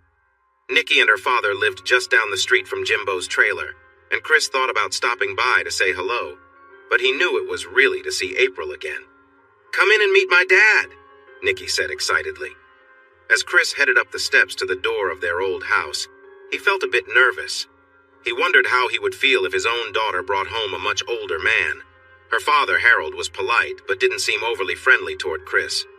"No, Nikki," he said with a smile. "I told you I'm not picking you up tomorrow. I'll be working." "Then pick me up after work," Nikki insisted. "Okay, what time do you finish?" he asked. 4, she said, then disappeared before he could say anything more. As Harold walked Chris to the door, he looked a bit sad. "Listen, Nikki, she's, Outside, under the bright light, Chris noticed that Harold looked to be in his 60s. "My Nikki isn't exactly like everyone else," Harold said, a little embarrassed. "It's not that she's slow or anything, but at 24, working at McDonald's is about her best option." "She's 24? Chris said, feeling relieved she was older than he'd thought. "And, hey, if you're not serious about her, please just walk away, all right? Right now, she's in her room planning her wedding and thinking about kids. If things go south, it will take her a long time to move on." Chris listened carefully and nodded slowly. Anne-Marie finished her second cup of coffee and looked around the diner. The lone waitress seemed tired, clearly having a long day. There were 5 tables, and the woman was working hard to keep up with the orders. She glanced at Anne-Marie and smiled faintly. "Want some more coffee, dear?" the waitress asked. "You seem like you could use some help," Anne-Marie said. "You have no idea," the waitress replied. "These kids come in, work a couple of days, and then just leave. I was supposed to finish 2 hours ago, and now who knows when I'll get to go home." Well, I'm not a kid, but I'm looking for a job, Anne-Marie said. Being a waitress might not pay as well as some options out there, but it felt much more respectable. Zach finished filling up the gas tank and put the cap back on. Zach got into his car, surprised when a big man in a mask climbed into the passenger seat. Hey, what did I tell you about that music you play? The man demanded. Just drive. Where to? Zach stammered. I don't care, the man said and turned off the music. Take me to the Zip. You know where that is? Yes, Zach replied nervously. Don't tell me someone like you is scared of the Zip. The man laughed. Take me to Gerard Park, then. This is good, the man said as Zach parked. Get out, we need to talk. Zach thought about running, but knew the man was too fast. You run, and you'll just be more tired, the man warned as he stepped out of the car. I'm not running, Zach said, trying to seem brave. Now what's this I hear about you saying my girl isn't good? The man asked as he approached Zach. I didn't say that, I don't even know who your girl is, Zach replied, noticing the large cutters the man held. What? The man asked, stopping right in front of Zach. You don't know who Nicole is? Well, I know her, but... Zach stuttered. And she said she told you something important, and now you're saying the baby isn't yours? The man continued. How am I supposed to know if she's being honest? Zach shouted. That's not cool, the man chuckled. You shouldn't be saying things like that about her. He grabbed Zach's pants, pulling them down a bit. But we both know a DNA test can show if you're the father, the man said, moving Zach's hands away from his pants. I'll take a sample, and if it turns out you're not, then you have nothing to worry about, right? I am the father, okay? Zach yelled as the man held the cutters close. Now what will you do about that? The man laughed. I don't know, Zach admitted. I mean, you were confident when you were with her. So, what will you do about a baby? The man pressed. I could help with child support or something, Zach suggested. You could? That's your plan? The man shouted, getting closer. You need to be serious about this. You'll pay, you understand? Okay, Zach shouted. So how do you plan to pay? The man asked. Well, I'm in this band and... Zach started. The man burst into laughter, a cold, mocking sound. In a band, huh? What's it called? The We Don't Know What We're Doing band? The We Need Real Jobs band? The big man jeered. No, Zach protested. Be quiet, the man yelled, slapping Zach hard enough to make his nose bleed. You're nothing, got it? Zach fell to the ground, his jeans hanging loosely. Get up and pull your pants up, the man spat. Why do you wear your pants like that? It looks silly and messy. Do you know where that style came from? Zach stood up, fighting back tears. It started in prison. Those guys wear their pants loose so you can tell they're not pretending to be tough. Are you like that, Zach? Are you pretending? The man said, his voice filled with disdain. No, Zach said, voice trembling. Then pull your pants up before I make you regret it, the man warned. Yes, sir, Zach mumbled. Good, I like that. Now listen closely. You're going to go to Petey and ask Nicole's dad for a job, the man instructed, pushing Zach in the chest with his finger. When you get your paycheck, you'll send Nicole some money. What seems fair to you? I don't know, maybe $50, Zach suggested. $50? The man shouted. It's a baby, not a pet. A baby costs way more than that. Let's say $200 a week, okay? $200! Zach cried. He suddenly came to his senses, remembering the man's fist aimed at him. The man was gone. He got up from the dirty parking lot and entered his car. He drove home quietly, feeling frustrated about Nicole Ann Dumas for being in his life. He stared at the thin kid who nervously asked for a job and shook his head. Zach Wright. That was Nicole's boyfriend, the one the sheriff's office had mentioned. Son, Chris finally said, stopping Zach's stammering. Do you even know what we do at Pilot? Not really. I mean, you guys are in the oil business, right? Zach replied. Correct. We're in the oil business.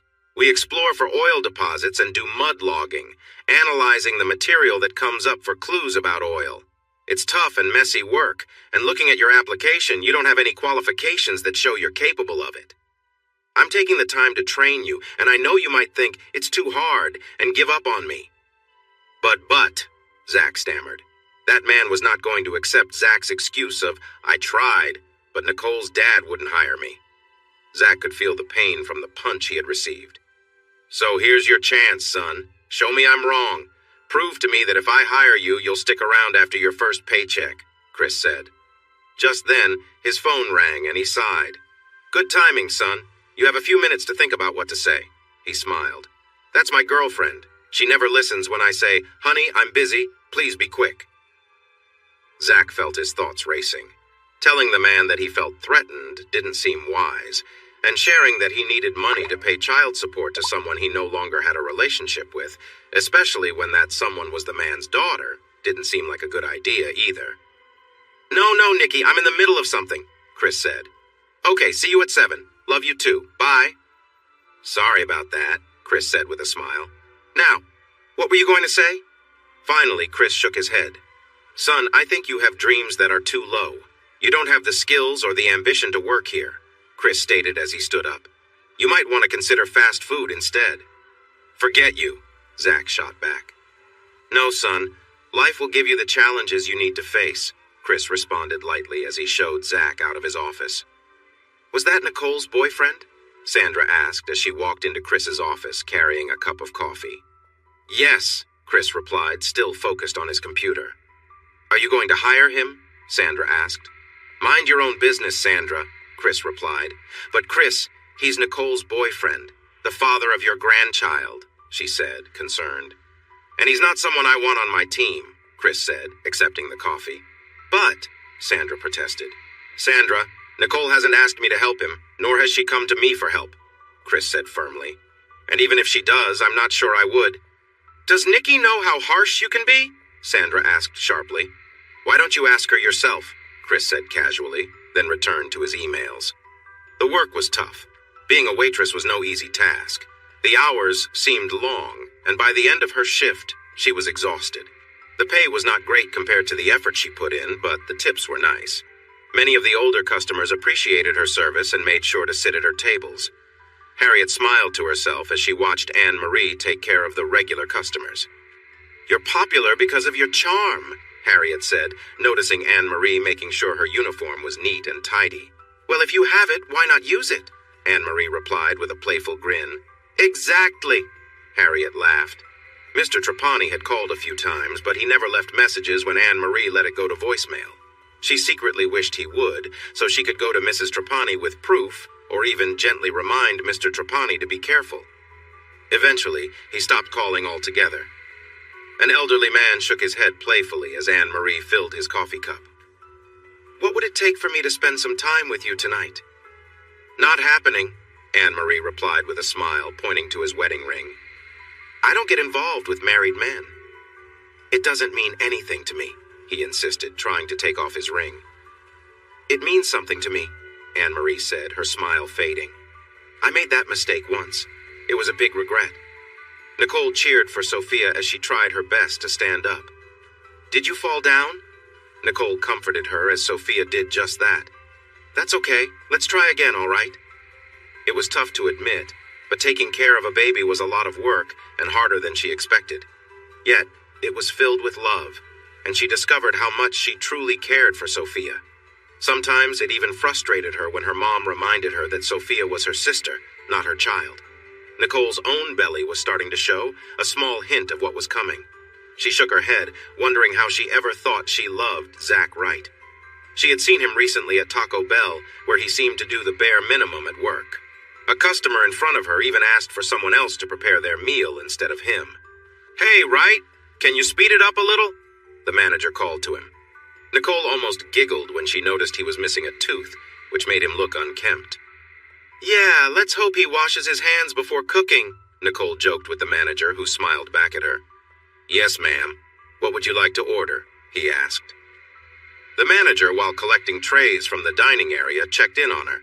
All good, she replied with a smile. Glad to hear. Hope to see you again, he said, clearly meaning it. As for Zach, she found out he was giving her $75 a week. At first, she thought about spending it on new clothes, but then she decided to be sensible. Nicole and her mom went to the bank to open a checking account. They used some money from her birthday and some extra cash that her mom added from her tips. Nicole made sure to keep track of every check Zach sent her and all the bills she had to pay. When they were at the bank, the manager smiled at them. Is this little sweetheart your daughter? he asked while waving at Sophia. Nope, she's my baby sister, Nicole said proudly.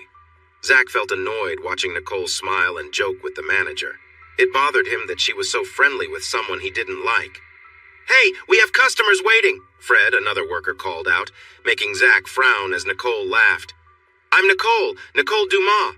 Nicole introduced herself as Fred handed her a tray. Really? He replied with a grin. I'm Fred Dumas. No way, Nicole laughed. Who's your dad? They talked for a moment and discovered they might be very distant relatives. Just then, a group of teenagers came in, and Fred got busy helping them.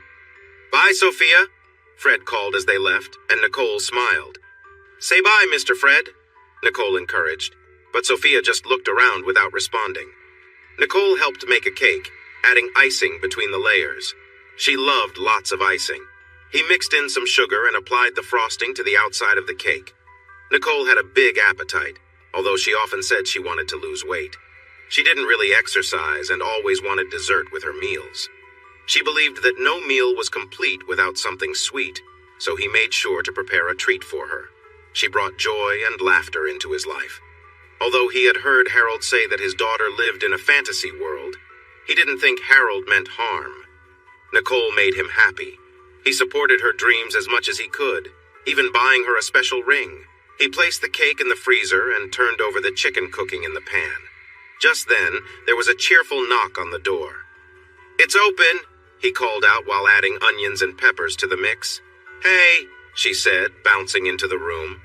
Hey, he replied, noticing a curvy woman with dark hair entering the apartment, glancing around shyly. Oh, hi, Chris. This is Michelle, but everyone calls her Mickey. Do you see? Nikki and Mickey? Nikki was my manager at the drive-thru. One day, she said she was tired of eating McDonald's. I replied, my fiancé is the best cook ever. She laughed and said, no, he's not. So I brought her to our place because I knew he was a great cook.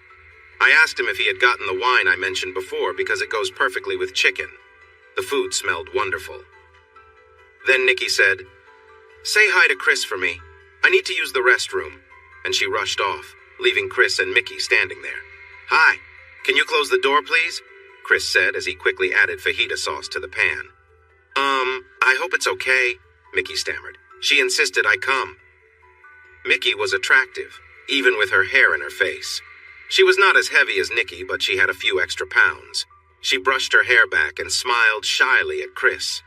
When Nikki returned, she gave Chris a warm kiss. Are you two getting along? She asked, then looked in the fridge. Mickey, would you like something to drink? She offered. Chris has beer, and oh, you got that wine. Also, there's gin and tequila in the freezer. We're having a fun night. I like tequila, Mickey said softly. Margaritas are already mixed in the pitcher, Nikki, Chris called out as he took the tortillas out of the oven. Great! Nikki cheered as she poured drinks for herself and Mickey. Wow, Nikki, are you trying to get me drunk? Mickey asked, taking a big sip. Chris smiled as he set 2 plates on the small coffee table in front of the love seat since he only had 2 chairs. Just because it's in your glass doesn't mean you have to finish it all, he joked, giving Nikki a playful pat. Dinner's ready.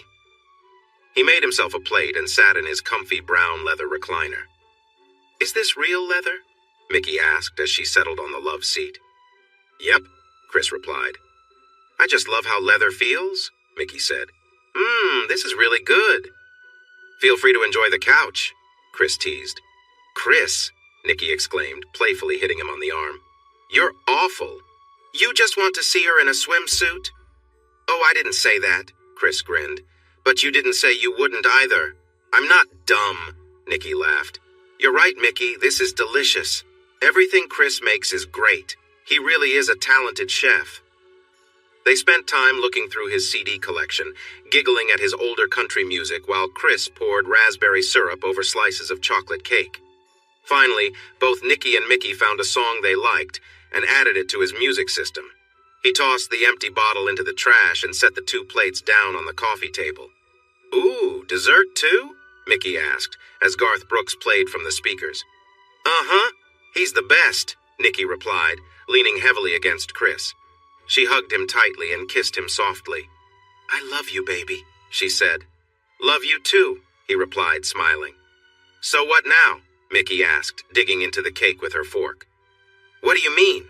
Nikki wondered. I mean, what do you all do after dinner? Play cards or something? Mickey asked.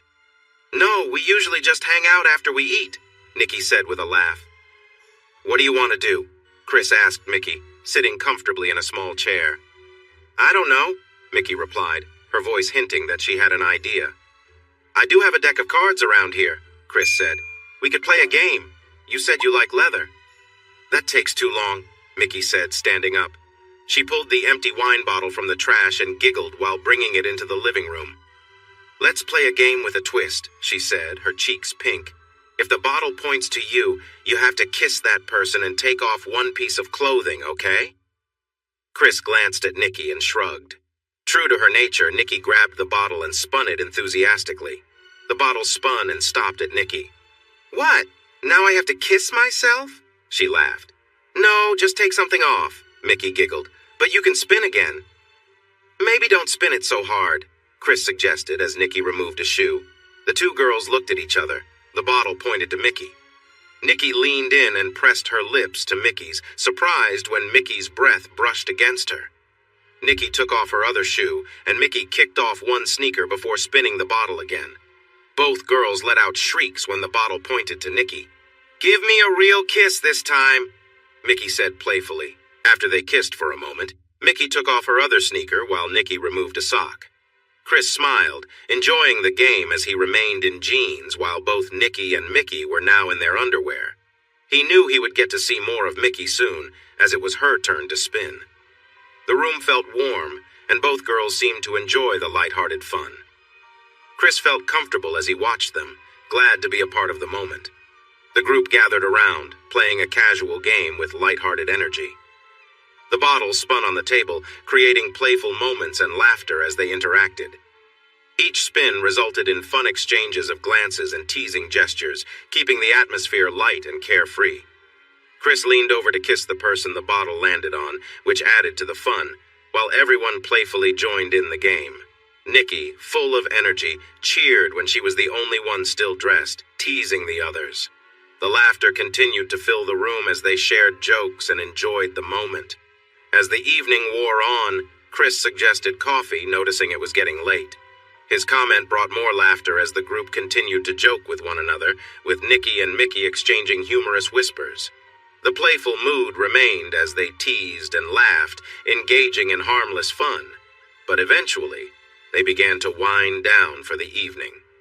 Chris set about making coffee, trying to steer the conversation in a lighter direction, while the others continued their banter. The night ended with everyone still chuckling, their playful interactions leaving them with fond memories of the evening. The coffee was a welcome break, and the group settled into a calmer, more relaxed atmosphere as the night came to a close. The last drops fell onto Chris's thigh. Stop it, Mickey laughed at Nikki. Let me help you, Nikki said, kneeling down and gently cleaning Chris's mess from Mickey's skin. She cleaned her friend and then gave her a soft kiss. The two friends hugged tightly, leaning into each other. Mickey held Nikki's arm and brought her hand down gently. Keep going, she encouraged Nikki. Yeah, me too, Nikki replied, guiding Mickey's hand closer. Chris watched with interest as his fiancée shared a moment with another woman. I really like this, Mickey breathed and pulled Nikki closer to the couch. She lay back, drawing Nikki onto her. The two hugged and kissed as they relaxed on the small couch.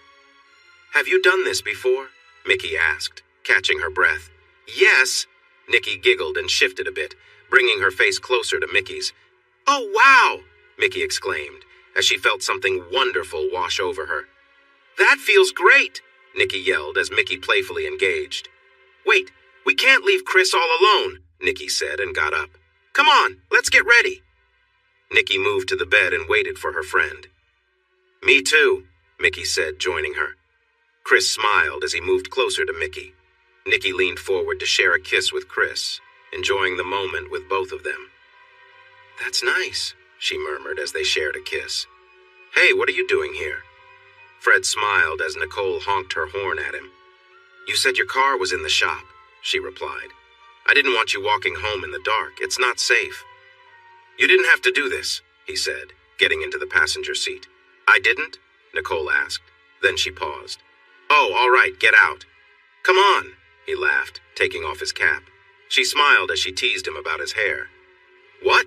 He questioned. Where am I going? Nicole asked. Oh, just go down Ambassador Caffrey and turn right. I have a place nearby, Fred said. Zach rolled his eyes as he got into his car and turned up some old metal music for his ride home. Fred felt pleased to be getting a ride with Nicole. Just wait until he learned that Nicole expected something in return every time she helped him out. Do you, want to come inside and see my place? Fred said, a bit nervous. You didn't come all this way at 11:30 at night just because you needed a ride. Nicole smiled and leaned closer to give him a light kiss. She playfully touched his mustache. You might want to think about shaving that off, she laughed. Hey, I like my mustache, he responded. Okay, you can keep it, she said as she stepped out of the car. But that means no more kisses for you. And who said I wanted to kiss you? Just teasing, he joked while leading her to the walkway. Good night, she said, and turned to leave. Hang on, he said, pulling her in for a warm hug. His place was typical for a bachelor, an old couch that had seen better days, supported by a few books, and a coffee table that looked worn down. In front of the couch was a large television that sat on a shelf made of cinder blocks and boards. The dining area was empty, except for a single bar stool at the kitchen island. Nicole looked around, mildly amused. If this was how he furnished his space, she couldn't imagine what his bedrooms looked like. Well, I haven't had much time to shop for furniture, Fred admitted, seeing his home through her eyes. Most stores are open on Sundays, Nicole replied. Honestly, I never thought I needed anything nice. I never thought someone as beautiful as you would be here, Fred said. Well, I'm here now, she stated firmly. So what's next? We're going to need a table and chairs. Where are Sophia and I supposed to sit? I'm off tomorrow. I'll get a table, Fred promised. Wow, I can be so demanding, Nicole said, dropping onto the couch. We aren't even dating yet, and I'm acting like it. You're not demanding, Fred said, sitting next to her. Yeah, I am, she said. You have a right to your own space and stuff. Well, I want to get a table and some chairs, too, Fred replied. And if you really like that mustache, then keep it, Nicole said. I'd rather kiss you, Fred admitted. Really? She smiled. Yeah, he responded as he made a move closer. There was a moment of tension, both feeling a rush of emotions. Listen, I need to be honest with you, she said, pausing as she prepared for an important revelation. Yeah? He whispered, leaning in closer. I'm pregnant, Nicole said, feeling a knot in her stomach as she awaited his reaction. Seriously? Fred asked, placing a gentle hand on her belly. Is that what this is? I wanted to suggest that you might want to drink less Pepsi and maybe try Diet Pepsi instead. Does that bother you? She asked, leaning in for another kiss. Nicole, I noticed the first time you came in, Fred replied. I thought, wow, lucky guy to be with her. I wish it was me. I wish it was too, Nicole said, shivering a bit. I should go, she said, pushing herself up with some effort. Are you sure? He asked. Yeah, she smiled, giving him a gentle touch. I just don't want to come across as someone who's too forward. I wouldn't think that, he said quickly, and she laughed. Good night, Fred, she said as she walked toward the door. It took her a little while to step outside into the cool night air, and she hurried to her car. Once inside, she couldn't help but give in to her feelings for a moment. Fred was feeling frustrated. He had told Nikki that work was really busy. There was a hurricane approaching the oil rigs in the Gulf of Mexico, and a tropical storm was moving over Cuba at the same time. As soon as that storm hit the warm waters, it would turn into a hurricane too. The hurricane was already a Category 3 and growing stronger. He couldn't leave anyone on the rigs. It would be dangerous for anyone to remain there exposed to the weather. But he needed to ensure that the right safety measures were in place. Nikki didn't really understand that. What's up, baby? He answered the phone. Hey, it's me! Her voice sounded heavy and tired. I'm in the middle of something, he said, trying to keep calm, although he felt like shouting. Listen, I know you don't want to see me anymore because I'm not what you expected, Nikki said, her voice breaking a little. Nikki, I do want to see you, he assured her. It's just that there's a hurricane out there and another one might be coming. I'll handle that, Nikki said. He could hear her fumbling with something. Then there was a loud noise. I'm unhappy, Nicole cried as she looked in the mirror. You're expecting a baby, Fred reminded her. I can't go out like this, Nicole said, stepping out of the bathroom in her bright red bikini, which didn't fit comfortably over her belly. Just wear your sundress then. You can sit with Sophia and watch us swim, he replied, picking up the squirming baby. We'll be playing in the cool water, and you'll be sitting there in the hot sun, feeling tired and unhappy while we have fun. But that's okay. You seem fine being upset because you're not happy with how you look. I dislike you, she said, grabbing the towels. Same here. He smiled and gave her a quick kiss. It's too bad, really, because you look nice in that swimsuit. You're silly, she replied, making sure to put sunscreen on Sophia's skin. I feel so big. And still lovely, he smiled, guiding them out of the condo. She didn't need to worry about her looks. The three women at the pool were just as big as she and Fred were together. Their swimsuits revealed their bodies in a way that surprised her. And you were worried? Fred whispered to her. Uh-huh, she whispered back and took Sophia from him. You ready? She asked the baby, and walked into the cool water with her. Sophia's eyes widened as the cool water touched her. She laughed and giggled in her sweet way. Wow, one of the larger women said with a smirk. Just had one and you're already expecting another? She's my sister, not my daughter, Nicole replied sharply. But I can see why you'd think that. I'm very motherly. What? Fred whispered, taking the squirming Sophia from her arms. A motherly type.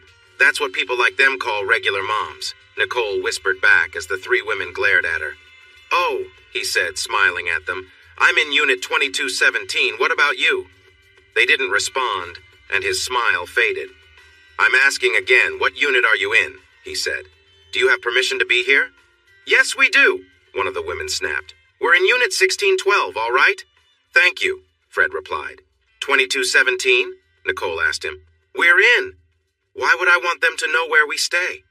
He cut her off. He and Nicole played with the baby. After a while, they were all quite wet. He carefully dried the now fussy Sophia before handing her back to Nicole and drying himself. He motioned for her to go ahead while he gathered their things and went back to Unit 2127. Nicole looked around at the furniture. He had asked her favorite color, and now the apartment was filled with red. He even bought a simple table and 4 chairs and stained them a cherry color. There was also a high chair to match. The bookcase and entertainment center were cherry red too. The couch and recliner were a bright red microfiber. Upstairs, he had replaced the old futon with a real bed, complete with red bedding and pillow covers. He came in and set down their bag by the door. She turned and looked at him. He had shaved off that scratchy, silly mustache for her the night she drove him home from work. I love you. I'm so in love with you, she said, and kissed him with all her heart. Wow, he said when she finally pulled away. I love you too. He wasn't the most handsome man she had ever met. His thinning brown hair and dull brown eyes were pretty ordinary. His skin had some scars from acne, and his nose was a bit big. But he was a good man, a caring man. If she wore high heels, she could be taller than him, and he was starting to show a little bit of extra weight on his skinny frame. But he always tried to make her happy. When he talked about the condo, he called it ours, not mine. He said it was where we live, not where I live. She didn't pay any bills, didn't help with the household expenses at all, and still lived in a 2-bedroom apartment with her mother. But he called it ours. He even gave her a key to the condo. Sometimes, when she knew he was busy with work, she would go there and cook dinner for them. She looked into his kind eyes and made a choice. I'm tired of this, she said. I want us to be together all the time, okay? Are you serious? He asked, surprised. Are you sure? Fred, you don't want me? She asked, feeling a bit scared. Maybe he just liked having her around for fun and said he loved her but didn't truly mean it. Are you kidding? He said. I hate it when you leave, when you and Sophia go back home and I'm here all alone. She was supposed to be taking this medication the doctor gave her, Harold said quietly, sounding empty. She didn't like it, said it made her gain weight. If Chris hadn't been so sad, he might have laughed.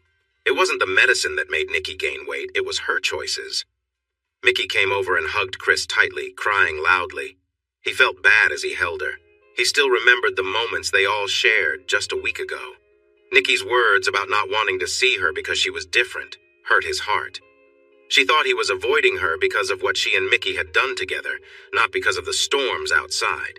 His heart sank a bit more. Why did this happen? He thought as he looked at her father. She could have taken her medicine. Come on, he thought as Mickey leaned against him. He had been saying a prayer for his fiancée when Mickey approached him.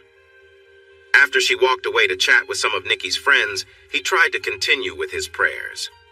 A minute later, he realized he couldn't focus. He sighed, put the prayer beads back into their pouch, and then into his coat pocket. "Hey, how are you?" Sweet William asked quietly as he sat down next to Chris. "This is all pointless," Chris said, speaking loudly. "I get that," Sweet William replied. "You know, we were supposed to get married in this church," Chris said with a hint of anger. "Really?" the large man replied, looking around. "It is a nice place for a wedding." "Too late for that now," Chris said. "I know you're hurting," Sweet William said, his voice low but strong. "But it's not you in that box. You're still alive." "I'm not so sure about that, Sweet William," Chris said. "I just don't know." Anne-Marie glared at Nicole. Sophia's ears were sunburned, and she had some new freckles from being outside so much. Anne-Marie wasn't really angry at Nicole. She was feeling envious. She worked hard every day for not much pay, and even then she often needed extra cash from her dad. Meanwhile, Nicole was raising her child and seemed to have fun while Anne-Marie had to work. "That's being an adult," Harriet said when Anne-Marie complained. "You work while others enjoy themselves. Remember how many years you just had fun while what was his name, Carl? Worked hard?" "Chris," Anne-Marie corrected her. "His name was Chris, and you're right." "Of course I am," Harriet said and rushed to help with another order. Now Nicole was excitedly talking about moving in with Fred. Anne-Marie thought Fred was okay, but knew that Nicole liked him for who he was, not for his looks. But this meant Anne-Marie would need to spend more money on a babysitter or daycare for Sophia. "But his condo is easy to get to. Just come down Arasti Landry, take a left on Ambassador Caffrey, and it's right there. You can drop Sophia off before work or I can pick her up." Nicole kept chatting as she packed a box on her bed. If they let her move into a one-bedroom apartment, that could save her some money on rent and utilities too. "Do you love him?" Anne-Marie asked suddenly. Yeah," Nicole said after thinking for a moment. "I mean, he doesn't make my heart race when I see him, but Mom, he makes me feel important. Everything he does it for me." "Let me tell you something," Anne-Marie said earnestly. "He does everything. Don't let that slip away, and don't ever give it up for someone who just makes you feel excited. Your dad, Chris, was the best thing ever, and look where that got me, chasing after Tom just because he stirred up my feelings." "Yeah," Nicole replied, rubbing her rounded belly. "You caught my moment of excitement, huh?" "Good, so you already know what I'm talking about," Anne-Marie said, giving Nicole an affectionate hug before leaving the girl's room. He looked around as he stood in line at the University of Louisiana at DeGard. There were only 3 people in line ahead of him to sign up for Mexican cooking, but the woman at the front was arguing loudly with the instructor, delaying everyone. Automobile maintenance, leather arts and crafts, organic gardening, learning guitar, and a few other booths were in the hallway, but there was no motorcycle maintenance booth, no April. "Hi," the woman said with a tired smile. He returned the smile and quickly signed up without asking questions. "We meet here, well, actually in the Science Building, Emily Hall," she said with a strong accent. "Classes are every Thursday night from 6:30 until 9. Is that okay?" "Sounds great." He smiled and wrote out a check for the tuition. "Who should I make this out to?" She told him the name, laughed at his face, then spelled it for him. "See you Thursday. Hope you're ready to eat." She smiled as he shrugged and walked out of the hall. "That is a nice bike," a man said as Chris swung his leg over it. "Thanks. It's a piece of American history, a 1949 Indian chief, all original parts." Chris smiled and started the engine. "I'd give anything to own one of those," the man said. "Nah, they don't cost that much," Chris replied with a grin. "I had to let go of my unfaithful wife and my difficult child." "Where do I sign up for that?" the man chuckled. "What are you so cheerful about?"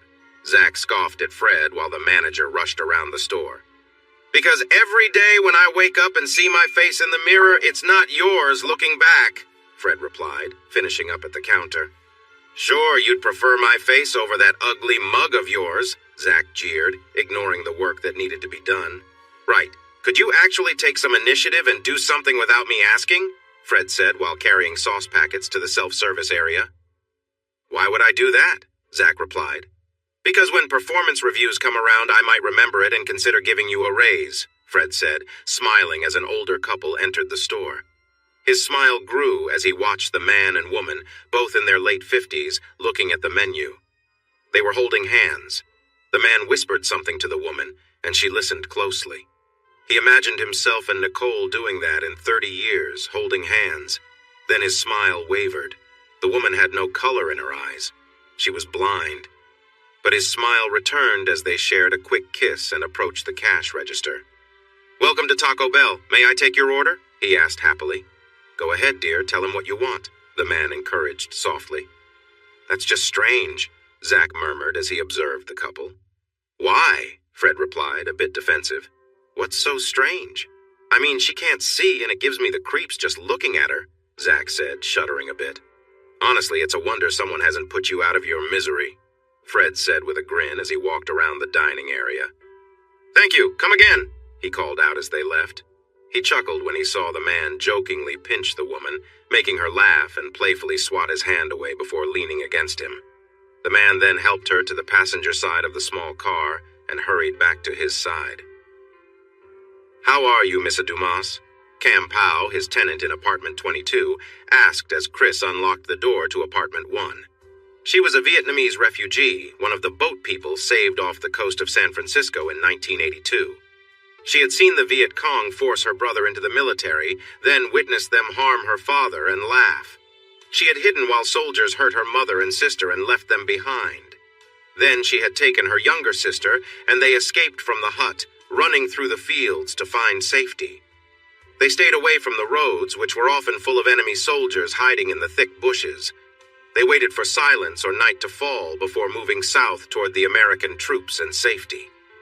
When they spotted the American soldiers practicing, they smiled and ran toward them, thankful for their help.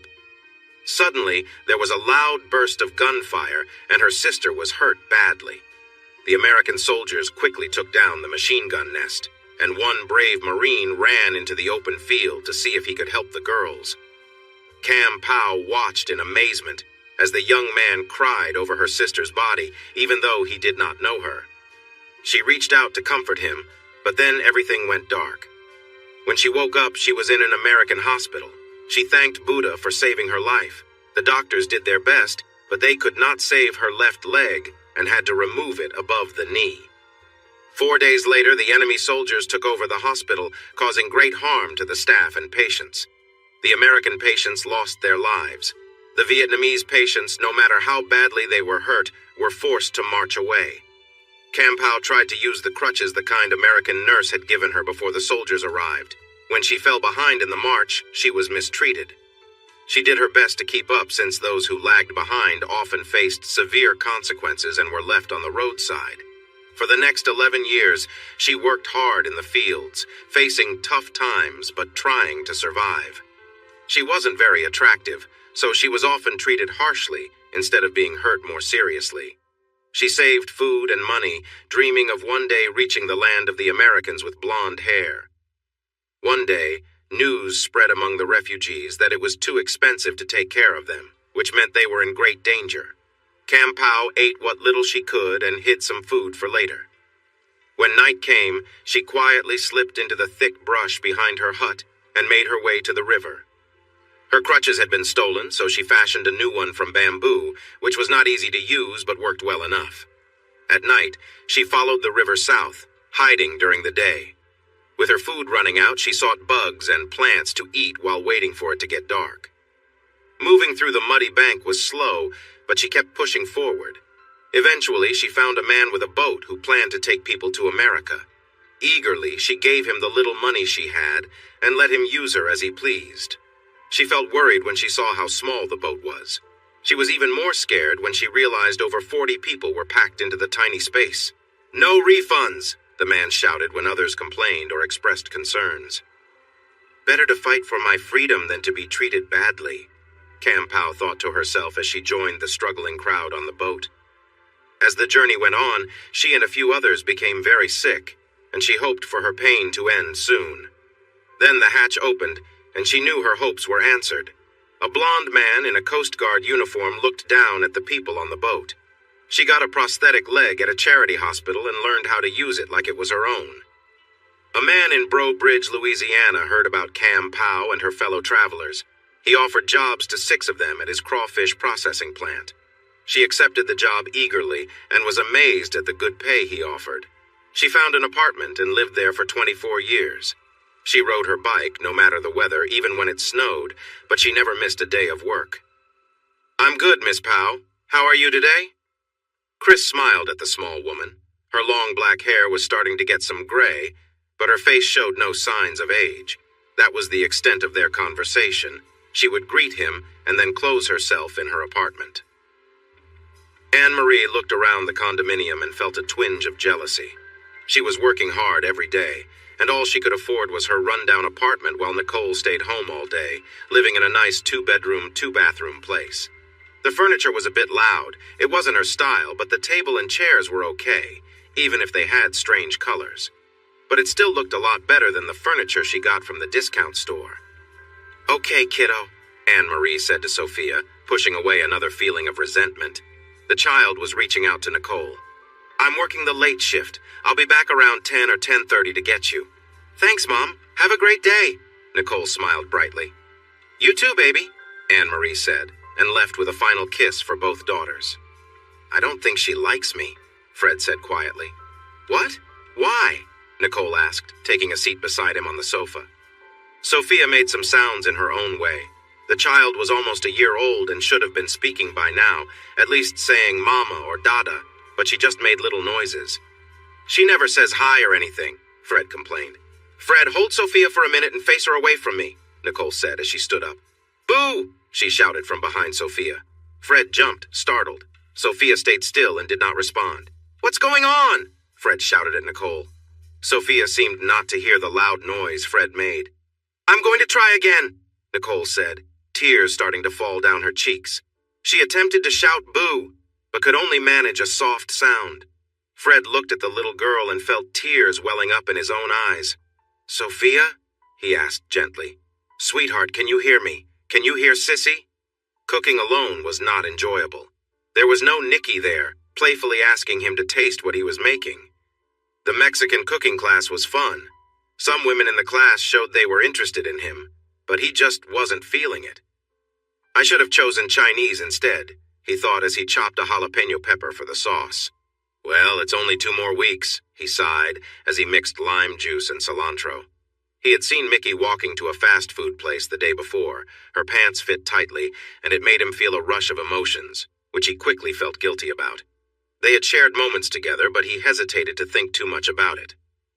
"Why won't this chicken cook right?" he muttered as he noticed it starting to burn. "She's not a doctor, so who does she think she is?" Anne-Marie said sharply as Nicole shared her concerns. "Just watch," Fred replied firmly, unconcerned about how Anne-Marie felt. He clapped 2 books together behind Sophia, but the child didn't even blink. "That is your grandson," Sandra said sharply, returning Chris's angry look with one of her own. "Yes, I sent a gift for Freddie, including a card. By the way, Mr. Tough Guy, you owe me. I bought your grandson a savings bond and a silver rattle with his initials on it." "Sandra, I can't believe this," Chris grumbled, teeth clenched. "Oh, just fire me, fine. Just fire me for caring about you," Sandra shouted at her boss, the man she admired almost as much as her husband. "I'll be back," he said sharply, leaving the office before he ended up firing her, the person who kept everything running smoothly. She heard the loud roar of his motorcycle as he sped away. Highway 52 was clear. There were few stops to hold back his anger. He occasionally found a quiet side street and opened up his bike, letting the strong engine roar beneath him. Before he knew it, he was on Evangeline Thruway and then traveled down to West Congress Street, heading to University Medical Center. Fred Dumas didn't notice the tall man holding a motorcycle helmet. He was completely captivated by Frederick Freddie James Dumas, Jr. If he had any doubts about Nicole's love for him, those worries faded when she named their baby after him. He fought the urge to tap on the glass of the nursery. Freddie was fast asleep.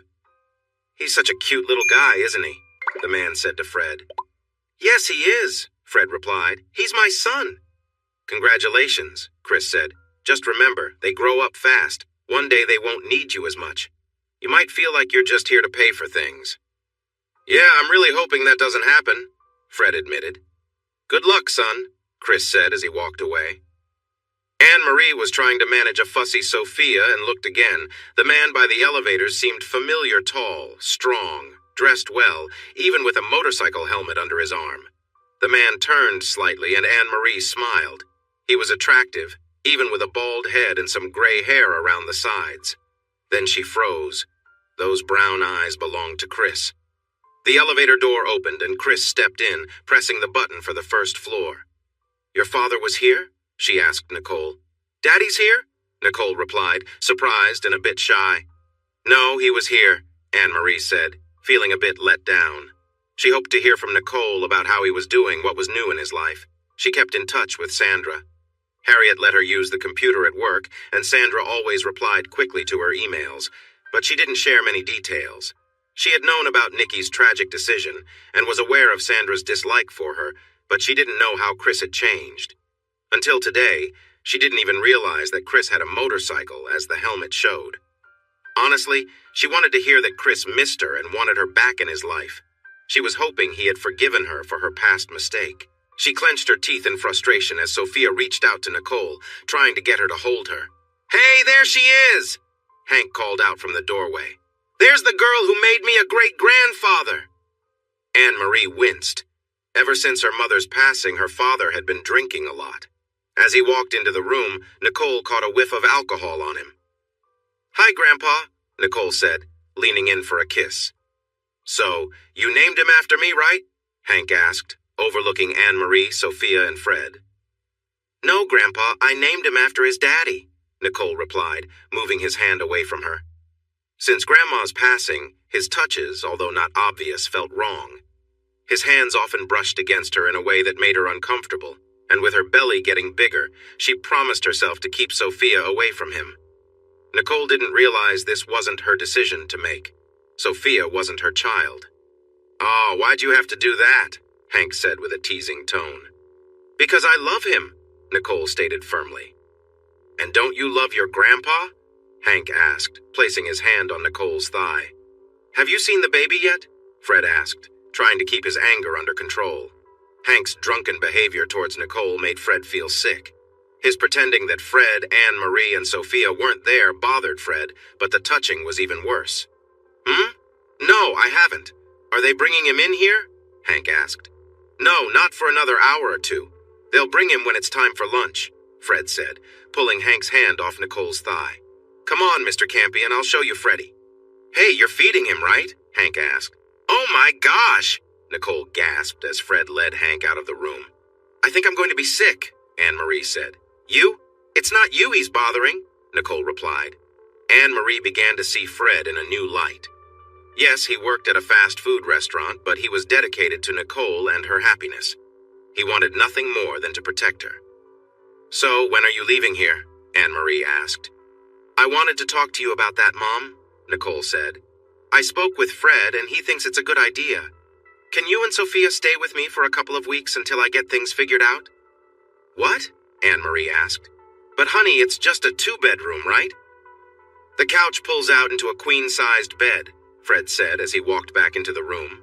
"Mom, I need you. I'm really scared," Nicole admitted. "What if something happens to Freddie? I don't know what I'd do if that ever happened." "Are you sure?" Anne-Marie asked Fred. "Yes, ma'am," Fred replied. "I want you there, and Nicole needs you there." "Where's Grandpa?" Nicole asked. "I sent him to grab us some donuts from Macy's," Fred smiled. "My dad has a drink problem, too. He can't resist anything sugary." "My dad's not a—" Anne-Marie began to argue, but then she stopped. "Are you still upset with me?" Sandra asked. "Furious is more like it," he replied, reaching for his coffee cup. "Well, tough luck," Sandra said as she left the office. That night, as he got ready for the cooking class, he pulled on the bright green sweater she had chosen for him. He then put on the old jeans she had insisted he buy, along with the casual shoes she picked out. The sound of thunder reminded him that he was glad she had urged him to leave the company car parked at his apartment. She got involved in his life, made choices for him that he didn't want to make, but in the end, he was thankful for it.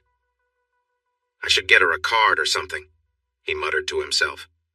At the drugstore, the selection of I'm sorry cards was very small, but he finally picked the least sentimental one. He also grabbed a big pack of gum since she was always chewing it, and he often told her to get rid of it. I'm afraid you're late, the instructor said when he arrived a few minutes late, soaked from the rain. No worries, I just have too many avocados at home, Chris joked. Perfect for tonight's dish, she laughed, and then she began explaining the soup and how to prepare it. Anne-Marie watched as Fred held Sophia on his lap, showing the baby the sign language from the book beside them. Happy, he said, demonstrating the signs, then guiding her hands and arms to do them too. Birth, day, he continued, signing and helping her with the motions. You, he said, playfully tickling her as he pointed to her. What is he doing? Anne-Marie asked Nicole. Teaching her to sign happy birthday, Nicole explained. Her birthday is next week. Happy, Fred said again, making the sign for happy. Watching him, Anne-Marie felt tears well up as he tenderly taught her daughter. He wants to be a teacher one day, Nicole confided. Taco Bell has a program that helps with college funds based on how many hours you work there. Please, come in, Francois Timmons said with a cold smile as two big men pushed Tom Sampo into the small office. Tom smiled despite his swollen eye and cut lip. He knew exactly who Francois Timmons was. He had been involved with Greta Timmons, Francois's 25-year-old wife. Francois had met the tall German beauty while vacationing on the island of Crete. Even though she was only 19 and he was 51, he showered her with gifts and covered expenses for her family. They had married before the vacation ended. Every year, on the anniversary of their wedding, Francois flew his mother-in-law, father-in-law, and two brothers-in-law to Crete. He and Greta would meet them and enjoy a 2-week holiday together. 6 years later, Greta felt the strong desire to become a mother, but Francois was not open to the idea. I am too old, he said. I don't have the energy to keep up with little children, and I can't handle the fuss of babies.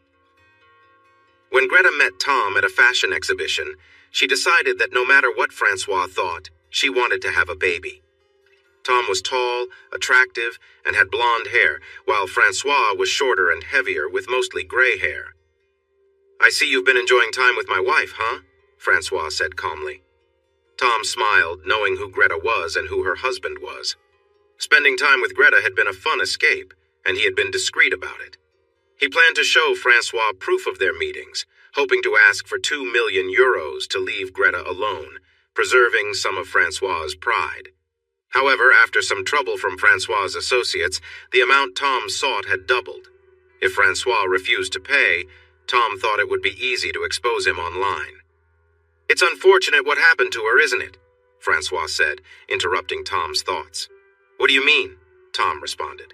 Oh, you didn't hear? Francois said with a cold smile. It's quite sad.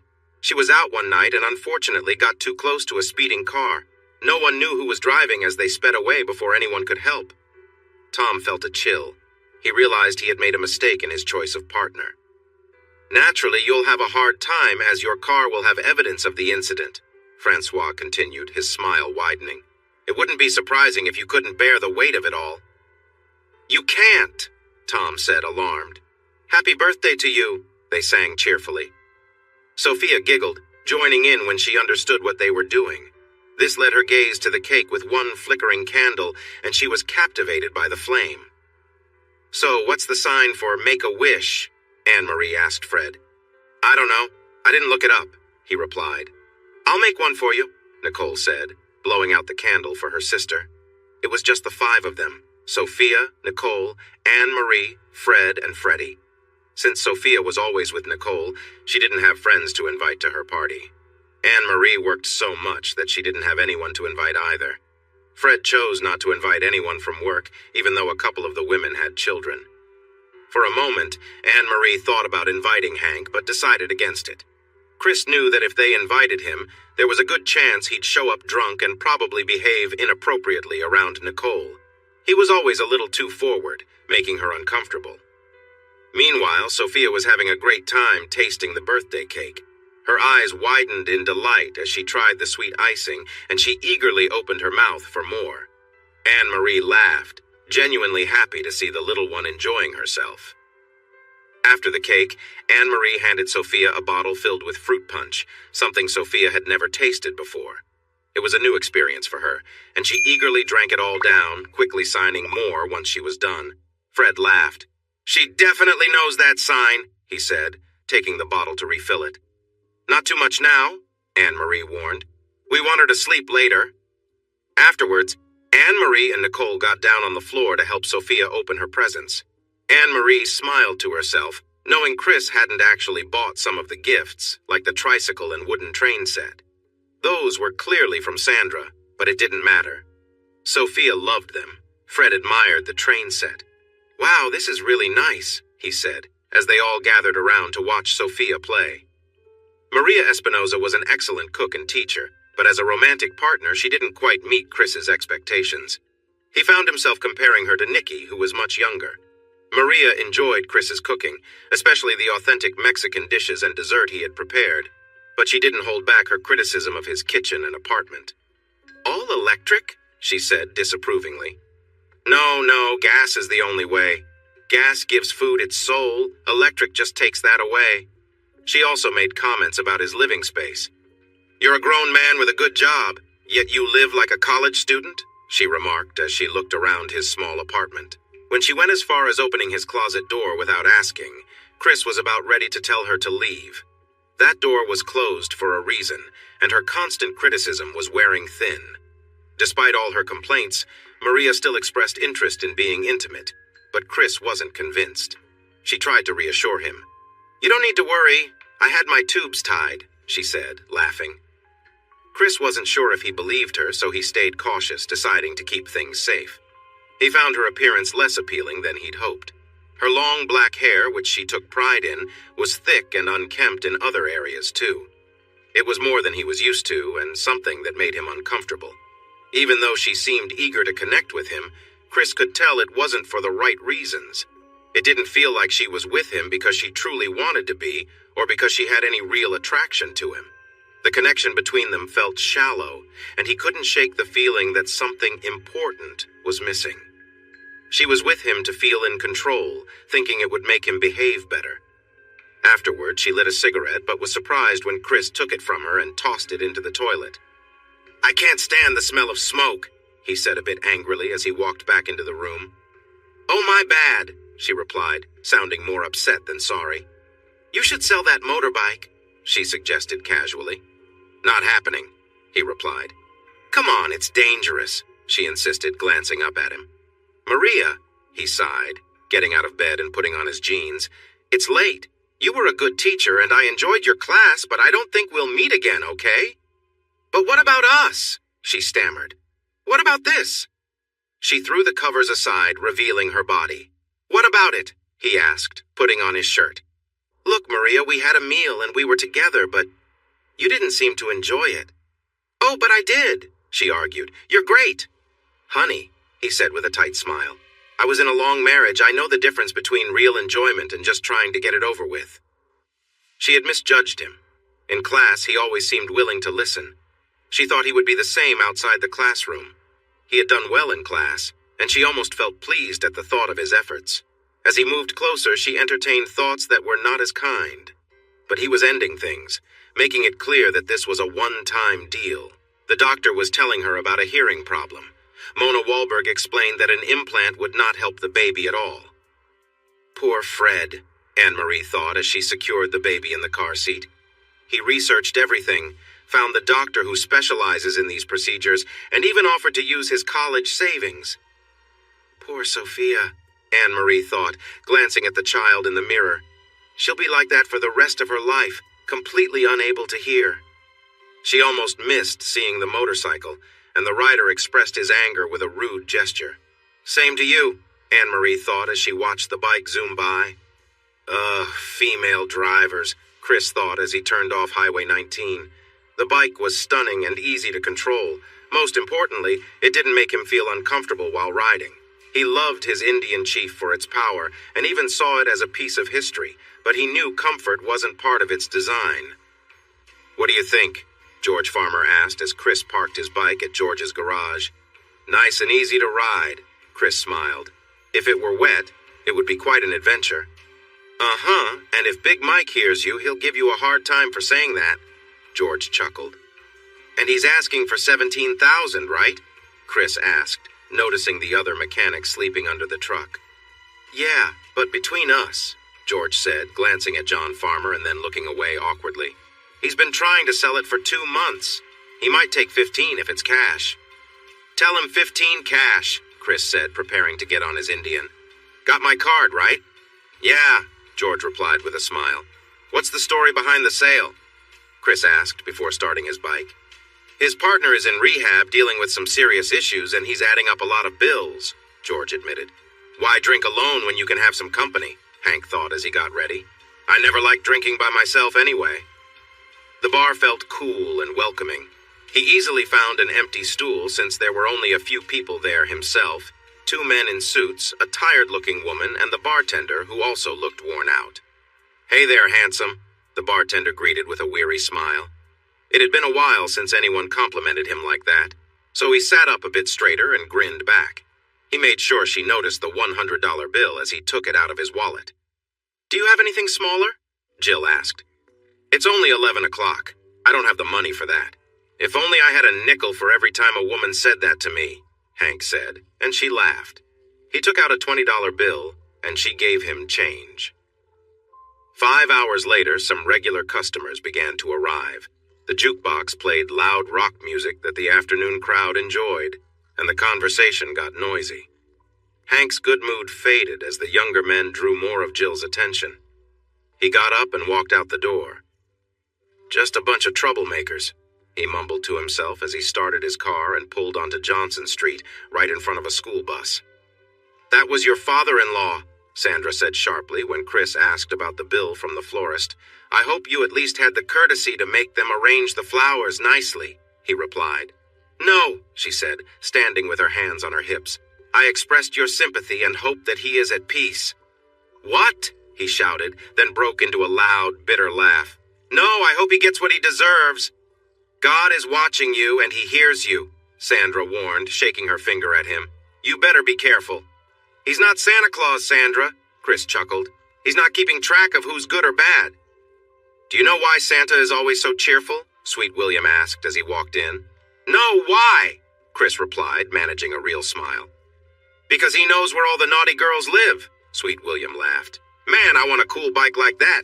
Look at those flames. So sweet." "Like that, huh?" Chris said. "I had the bike painted green, can you believe that?